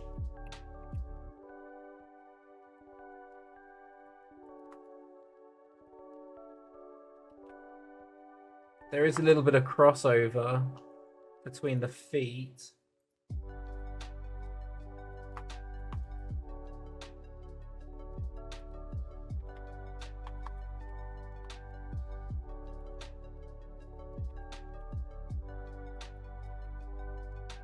So we're mid-transition between these two.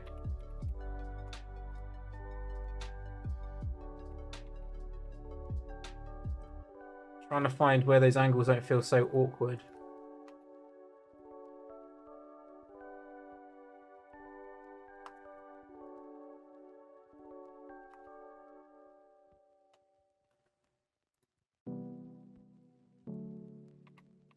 Maybe I can already have... I think it's more the balance. So it's that her root needs to be more leaning forward, potentially.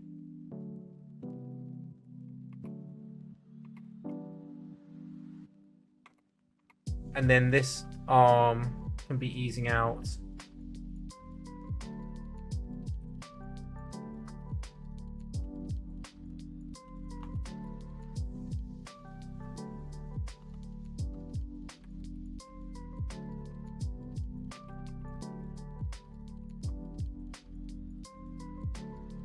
Trying to tuck the arm in a bit more, give it a little bit more support whilst keeping these silhouettes still a bit clearer.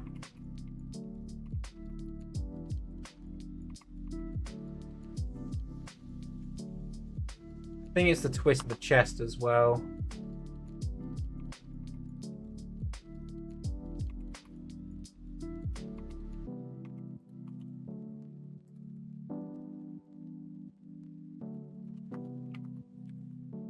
We'll see how it plays. It might feel a little bit awkward.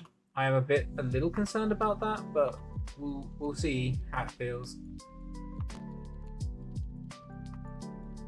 So now this is where she can begin to release. At this stage here, maybe this arm's already coming back now. A little bit more.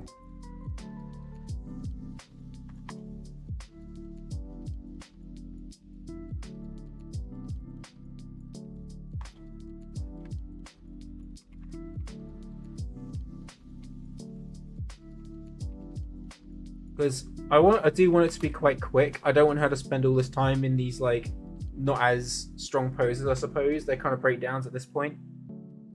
I do recall, I mean, already here we're in the final pose near enough, which is good.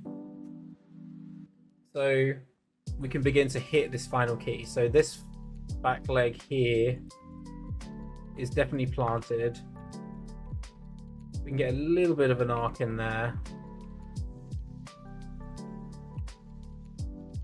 Definitely need to keep all this weight closer to her, because this thing is huge.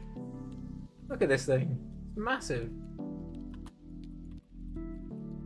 Which makes me wonder if it needs to be smaller, which would be problematic, or I just need to keep it close to her body so that her center of mass isn't pushing so far over, because I do like this pose, but in order to get that to work, she definitely would need to have these components close to her body.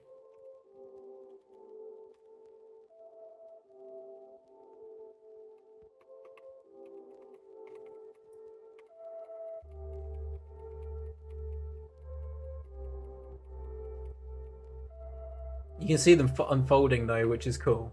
Like, that's definitely one big perk of it. And I definitely want her... I can have her lean back a little bit more here. So that, again, it helps with her center of mass. It kind of pushes her line of action. And it makes it feel a little bit more epic as she's kind of looking up at this thing.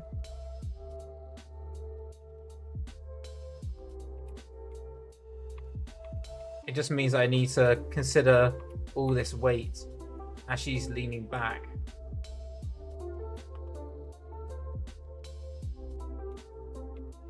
To get this transition to work.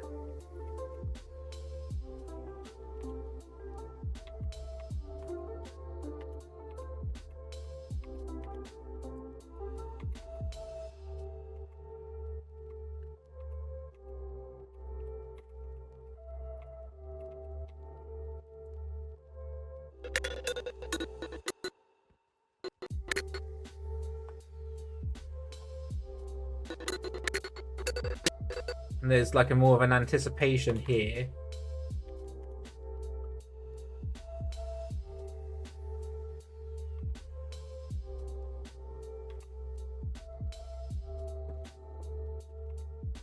It's mostly on the arm. This arm. I'm gonna keep her leaning back.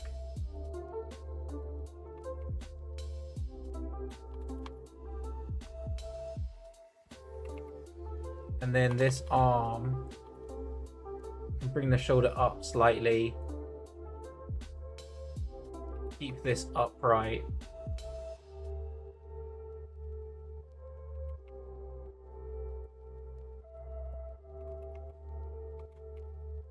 There you go, so we get a little antic. There's lots of intricacy that I can start to layer in once I have more keys.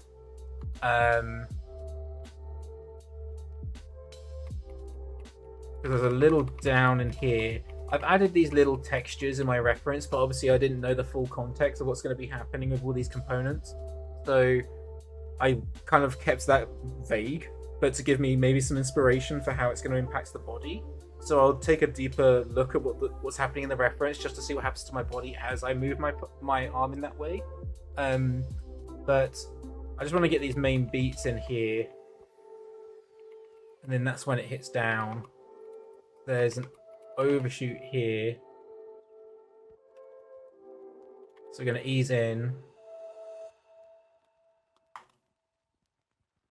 Drop this down.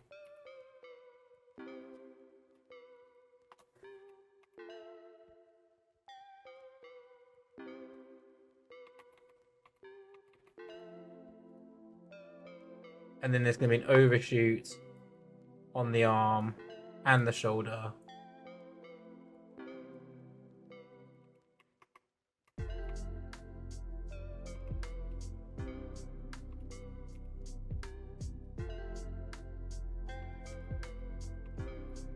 Something like that.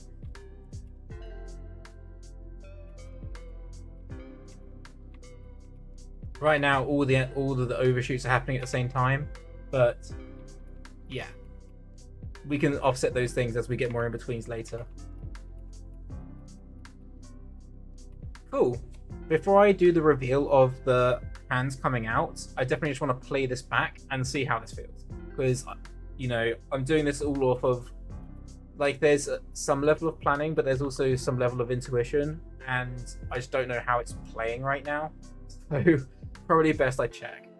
So we're in version 35. I'm going to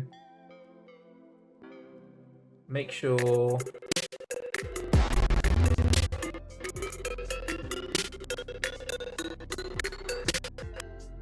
Yeah, I think it is working.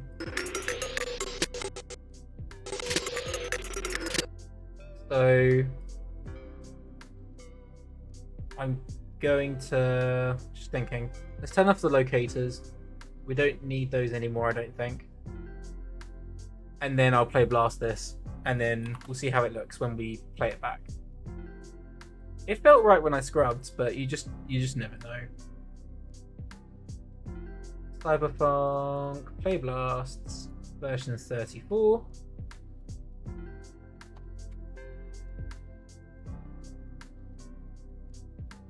Yeah, we'll see how this looks. I can always turn on the TV if it gives us a little bit more staging, but it's more just to see the animation right now.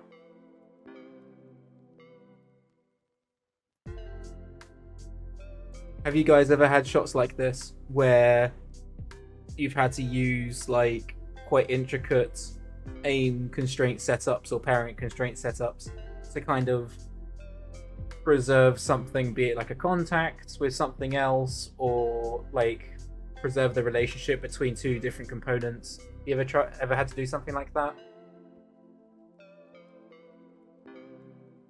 Let's give this a play.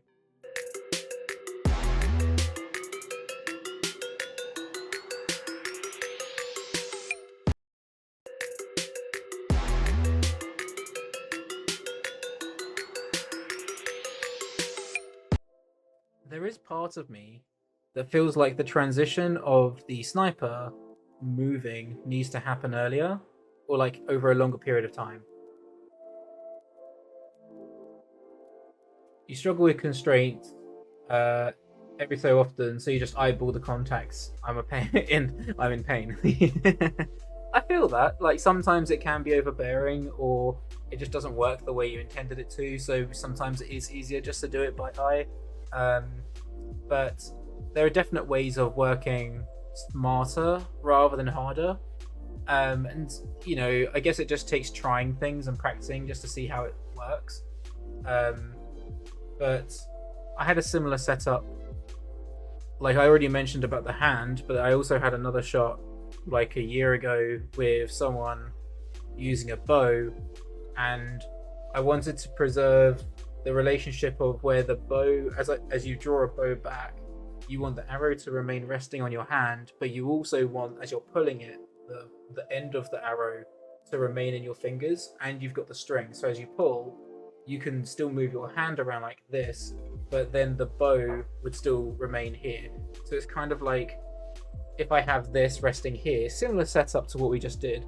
You want, if my hand's doing this, I want it to be able to slide up and down, the arrow to slide along my hand, but then I also want to be able to aim it in different directions like this. So that's where aim constraint setups can be really useful, and that way, especially with a shot like that, like a setup like that, to do that by hand would be a complete pain, especially if you're having to constantly iterate and update notes and that kind of stuff, or change poses. Like it could be a lot of work. So sometimes having those setups will help you in the long run. Cool. So I do want to take the sniper animation, and I just want to make it a little bit longer, so it happens earlier, because right now we have this long period after she fired where there should be some kind of transition, but it doesn't happen until she starts moving here. See how the barrel comes in here? I want that to happen much earlier. So I'm going to take this transition. Let's also scale it this direction in the graph editor.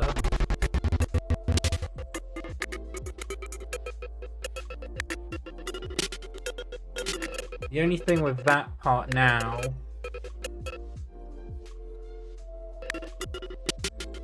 is we're now not seeing enough of that part at the end. So I like the barrel coming in and the bipod coming up, but that slide there, so this part here, I definitely want that to happen later. So there can be a beat maybe in between as she lifts it.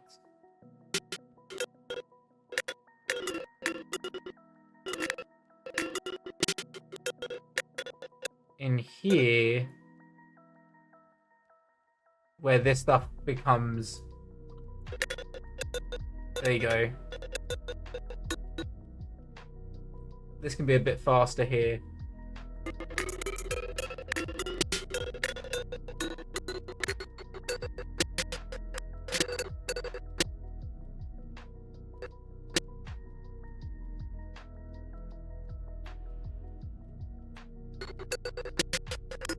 There you go.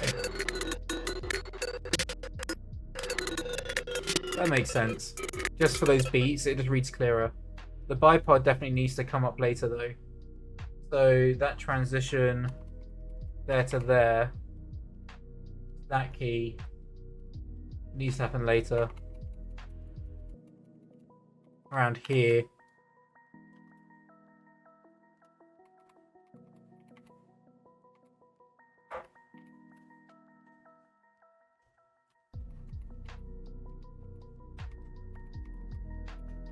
There you go.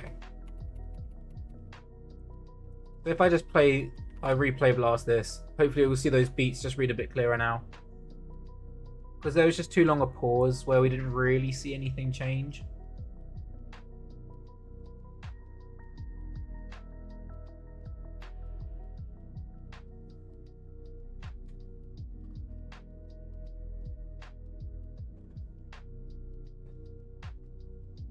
But yes, once we get the main beats of the mechanical arm coming out, then I think we'll be in a good position.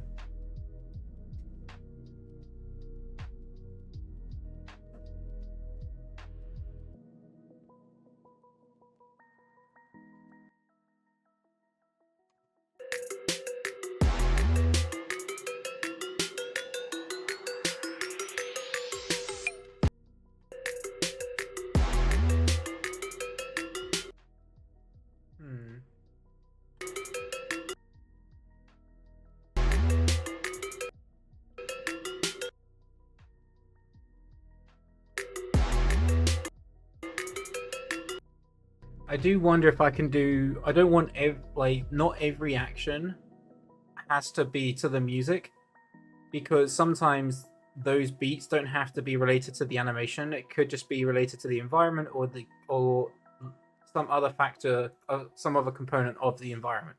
So what I mean by that is it could be lighting. So what I'm hearing here is when we play it back, you see there's that transition just in this beat here, after she shot the gun and before the barrel comes in. There's still that sound of the bum bum bum bum bum bum. And I'm thinking maybe that could be the lights, like on the side of the gun, there's these little white lines and these like almost like hollow parts where you're seeing inside the gun. That could be where lights are either coming on or turning off. It could be like a kind of thing. So like these little circles that are going down could be really lit up at the beginning and like almost like flaring out the sides, and then they could begin to defuse in time with the music.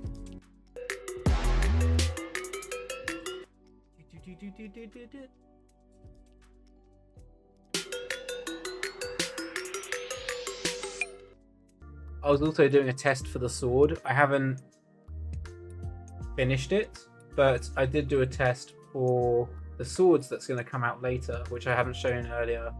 But I found 2 blade models online, and then I've just done some temporary tests for the blade. And I think we've decided to go with the top one. Based on some conversations I was having with my friends, they definitely felt like the top one was more interesting. And I think just the design language feels a bit more in line with her character and the rest of the environment. I might tweak the I will change the animation, but this is just a test. But this is the blade that's going to come out halfway into the shot, which will slice off the robot's leg. So now this should also, as well, have the group, right? And you can see it's all animating, coming on and off. So I can select all of this, and I can find the timing of where it's going to unfold. But this is before it comes in. So I've got all this stuff in here that I can then... This is where it's in her arm, like inside her upper arm right now. So what I can do is, because this is all cluttered together, I am going to find the timing first. So let's go into our shot.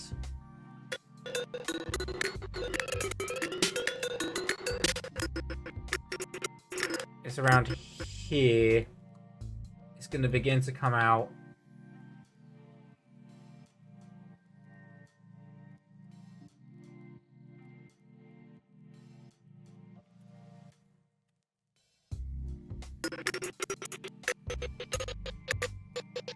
And then it's going to come back in again there. So it definitely needs to be faster and potentially earlier.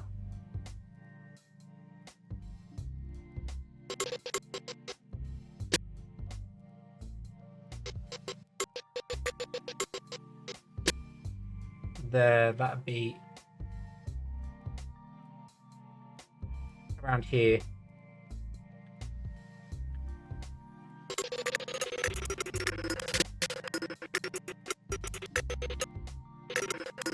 I think I can make this last in the air for a bit longer, so yeah, something like this.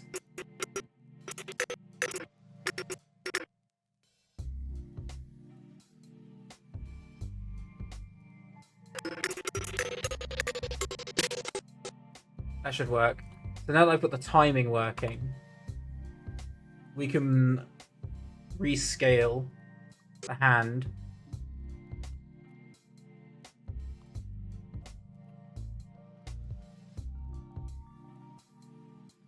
So it was down here.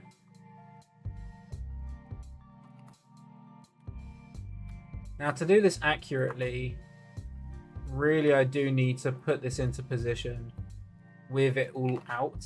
In other words, knowing the exact position of everything to make it align, which I can do that. So what I need to do is I'm going to have to take all that animation we just retimed, I'm going to have to put it back, which is fine, as long as I know where we're starting, which is frame 229. Let's shift this all back. So I have the position. Let's turn on the original geometry of her rig, which is here. Turn that on for now. Now I can see the position of where it needs to align to. So I can take the group and I'll move it into position. This isn't to correct scale though, is it? Oh, it is. Oh, that's handy.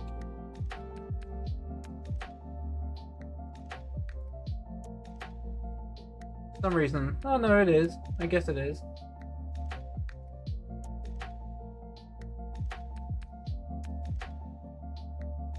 This is what I'm looking for, this stuff. So here, let's align this.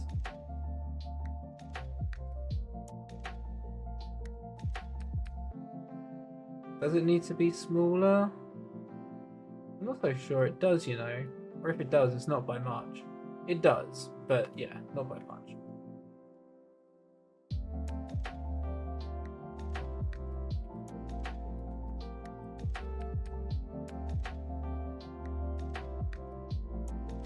Somewhere around there. It doesn't have to be 1-to-1, but the closer the better.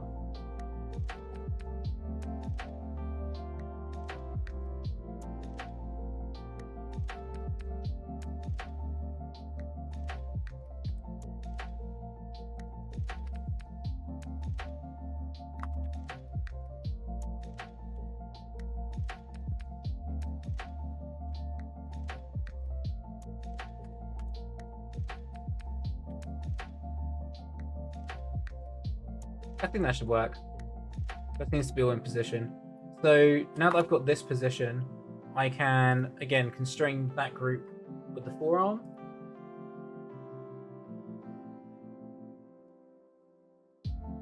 And then I can take all of the animation that was in the forearm and then put it back to 229.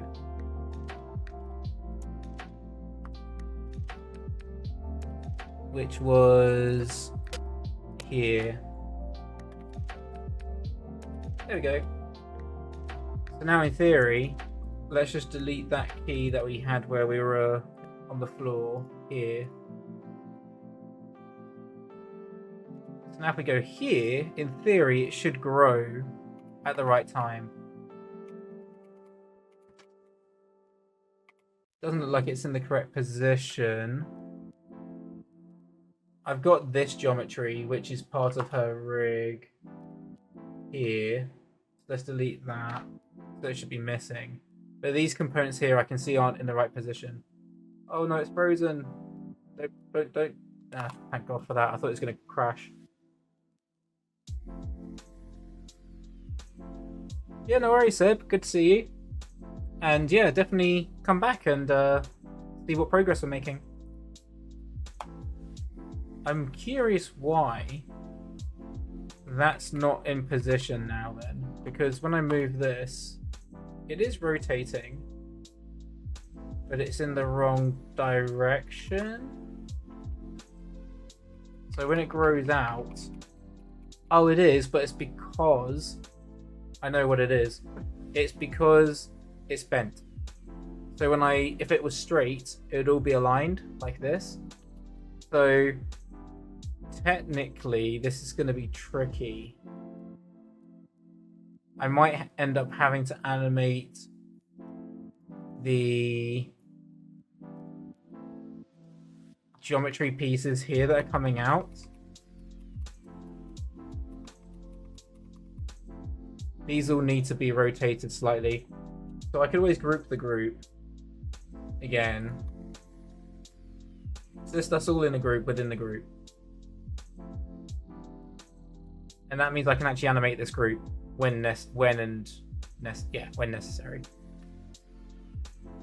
I do wonder if it's therefore worth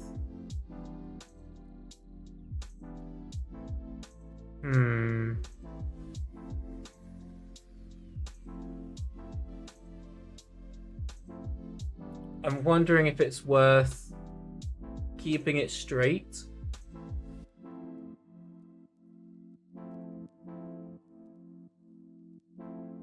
Maybe that could be cool. So instead of going up, well, she does do a straight, doesn't she? There is this beat here where it comes up. Does she go outwards? That could be cool. So instead of coming up, it comes in like straight, so they're different directions. It's not always going up in the same angle. Let's try that. So I'm not going to change the group. We don't need to change the group because it's going to go straight. So all this to say, this part in here, all this forearm stuff for now, only up to 229. Only here does it turn on in its visibility. Everything here is going to be turned off. So this is where it begins to come out. So at this beat here,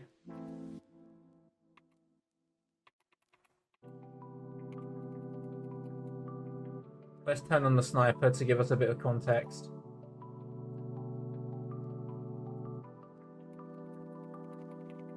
So this is where it's all coming in, it clinks, and then here it's already going to go into the straight. So this arm's going to come out like this,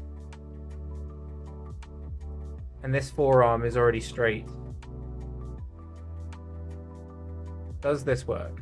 That is the question. It kind of does, but for some reason it's all crazy offset. Like some of these components are really offset for some strange reason. I'm not quite sure why. Delete that. Go to here. There we go. Now it's coming out. That's what we wanted. I could probably still twist this. Yeah, I can twist it to get a better angle.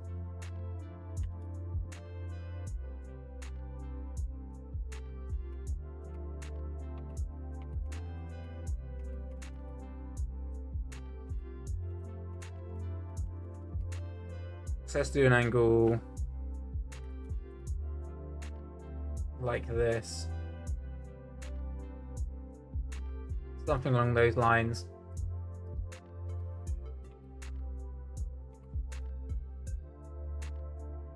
And then the transformation starts at 229. So we key the visibility on there. The frame before it is off. So that's coming through. And then we clock in there.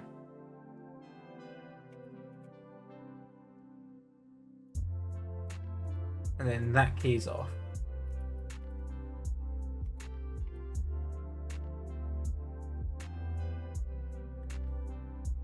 It might need to be a tad faster, I have a feeling. So, in other words, just take these keys, bring that 1 frame earlier. Yeah, that should work. And then these guys also just need to be 1 frame earlier here.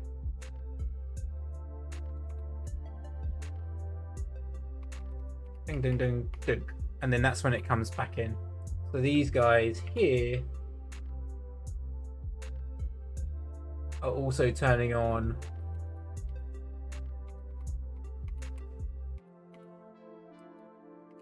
just a little too early there.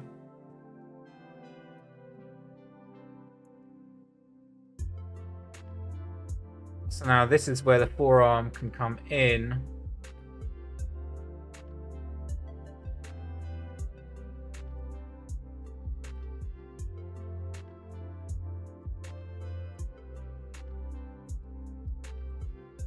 And then I can bring the hand back. We can keep that in a splay hand.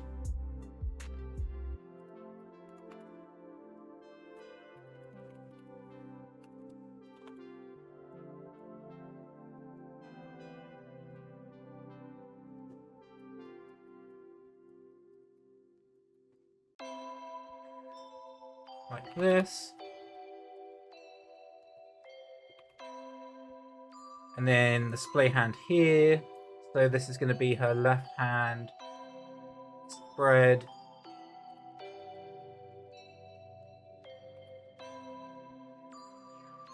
And then it's going to snap in here.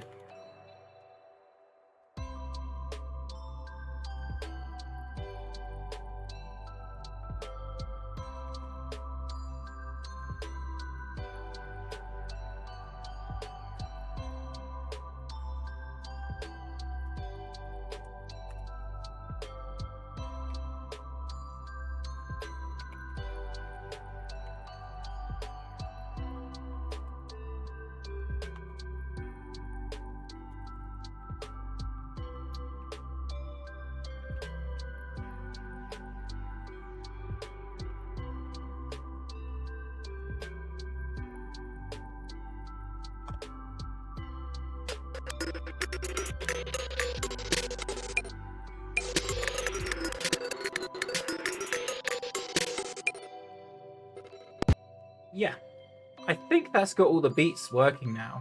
I'm going to play this through. Let's turn off the reference because we don't want to depend on that for context. Does it work without the reference is the question. Did I make the arm rig? No. So the arm was... So the arm model was part of the Agora community Symmetry rig as one of their assets. Just the arm part I've taken from that rig. Then Scott Burgoyne, one of my colleagues, helped me bind it to this rig, so then I could continue with the animation I currently had. And then the rest of it, as you'll see in the stream, if you hadn't today, if you've just joined now, it's animated geometry, which is a duplicate version of the rig. So it's just I've just taken the model, duplicated it, separated the parts, animated them turning on and off.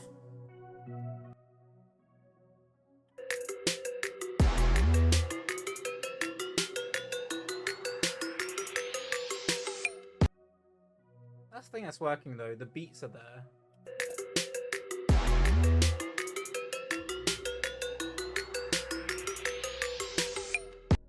I like the dun dun dun with the hand coming back in, that's quite cool.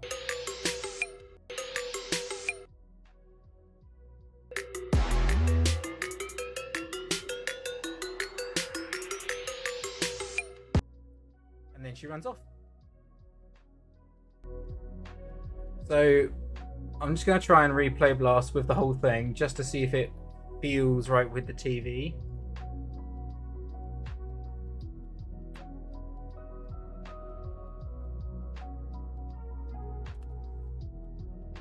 Because this is like the main cinematic introduction, so I want to make sure this is quite tight.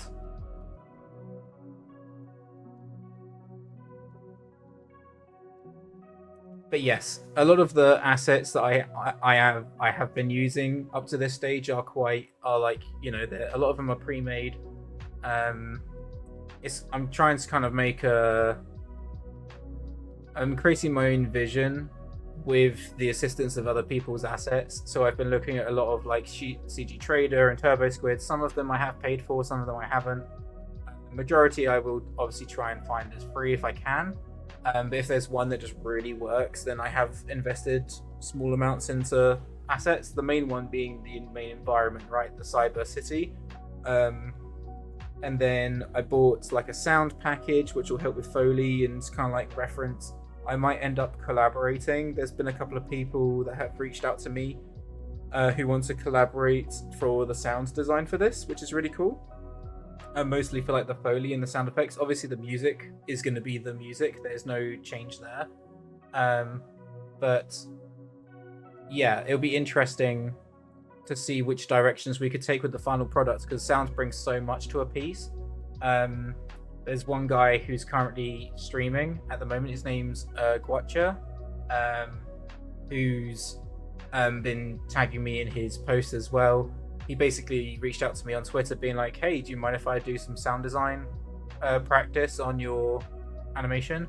And I think he was using like version 32 maybe of blocking, so the ending wasn't there, and neither was obviously this part we've done today, but there was the majority of the piece was there. So he's been chipping away at that, which is really cool, and it'd be cool to see what results it comes out with there. But there's also been a couple of other people that have reached out. So yeah, I think when it comes to like the final product, we'll see what, you know, people have to offer, and then I'll try and make an informed decision from there. But it's really cool that people want to collaborate on this piece. I definitely want to do the visuals myself, but like, you know, anything that can help amplify it in other ways, like sound, I think I'm definitely happy to have other people involved in it. So that's quite cool.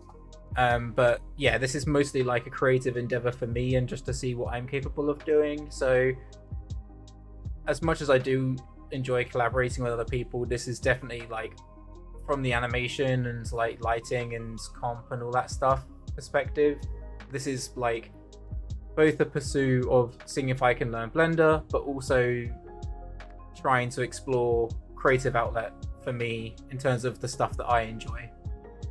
So yeah, it's been fun so far.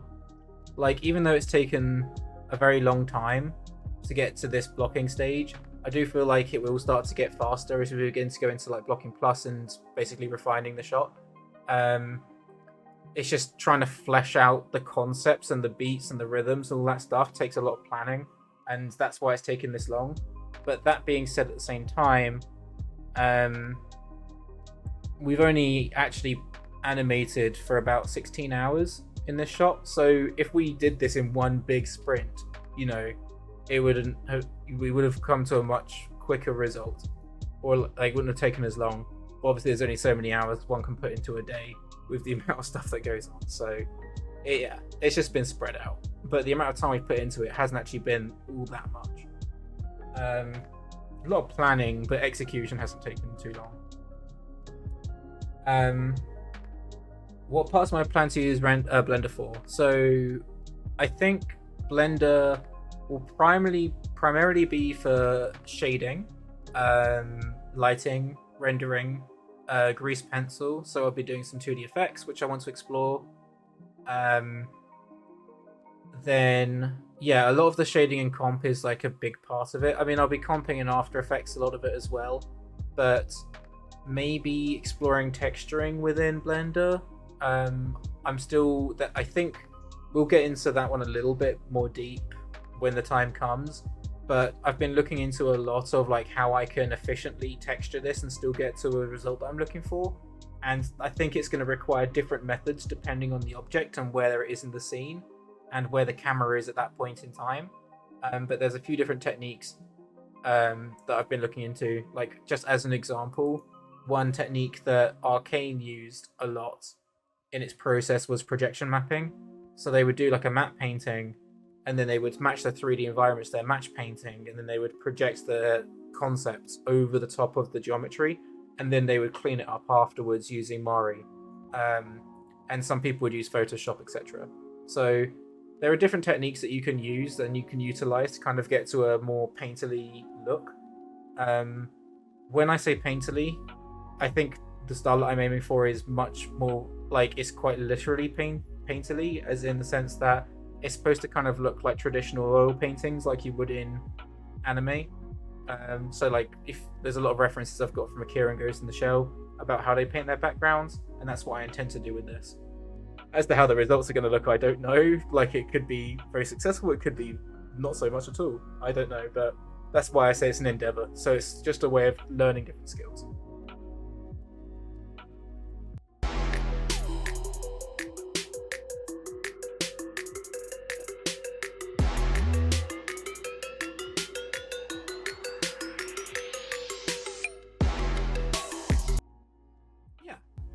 I think it's working. The only part that I'm still a little bit question mark about is that beat after she shoots the gun. This bum bum bum bum bum bum. It just feels like there could be more that's happening. It feels like it's not interesting enough, and I definitely want to grab people's attention at the beginning. It's like, oh, that's kind of cool. It kind of feels like it's in time with the song. Well, that's the idea, right? But you want them to feel that from the get-go. And right now we have that beat of her firing. We have that, which I definitely will give it a bit more of a punch when we get into it.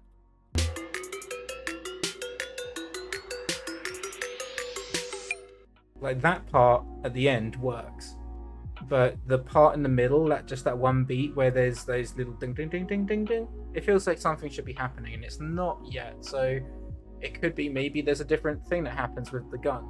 Right? Like, that's probably what I'll end up doing. Like, there could be other components that ding ding ding ding ding, like that come out or in or whatever it might be, that I would like to explore. So that'll probably be something that we do. Either maybe I'll do it because it's like not a fundamental part of like the next stage of blocking. I might do that on stream, I might not, but the next part that I know that we'll tackle on stream will be the sword. So we'll be reblocking a section in here. It was around this part. So this is blocking 18.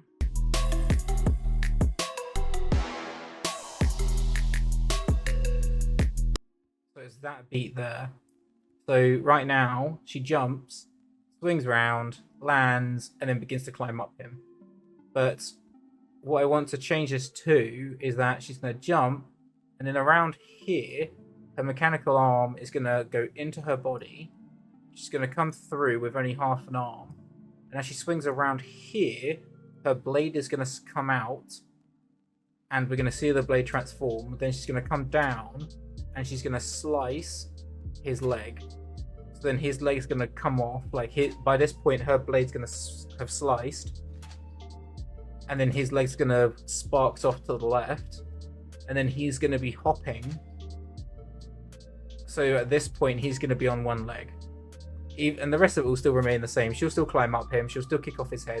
But just the way he's balancing down and where his leg goes and how she lands here is going to slightly be reworked. So yeah, that's what we'll do next stream. But otherwise, I'm pretty content with where we've got to today. That was one of those things that I was still a bit question mark about from a workflow perspective, but I think it's working well. So that's quite reassuring. So yeah, hopefully this one has been insightful for everyone. And yeah, do stay in tuned with being on Twitter and LinkedIn for my promos. Apology this time for promoting the date wrong. I put Sunday the 30th, and obviously it's the 31st. So my bad there. But thank you for still those of you who still tuned in. And if not, hopefully you'll still catch us on YouTube later. So yeah, in the meantime, have a great one, and I'll catch you soon.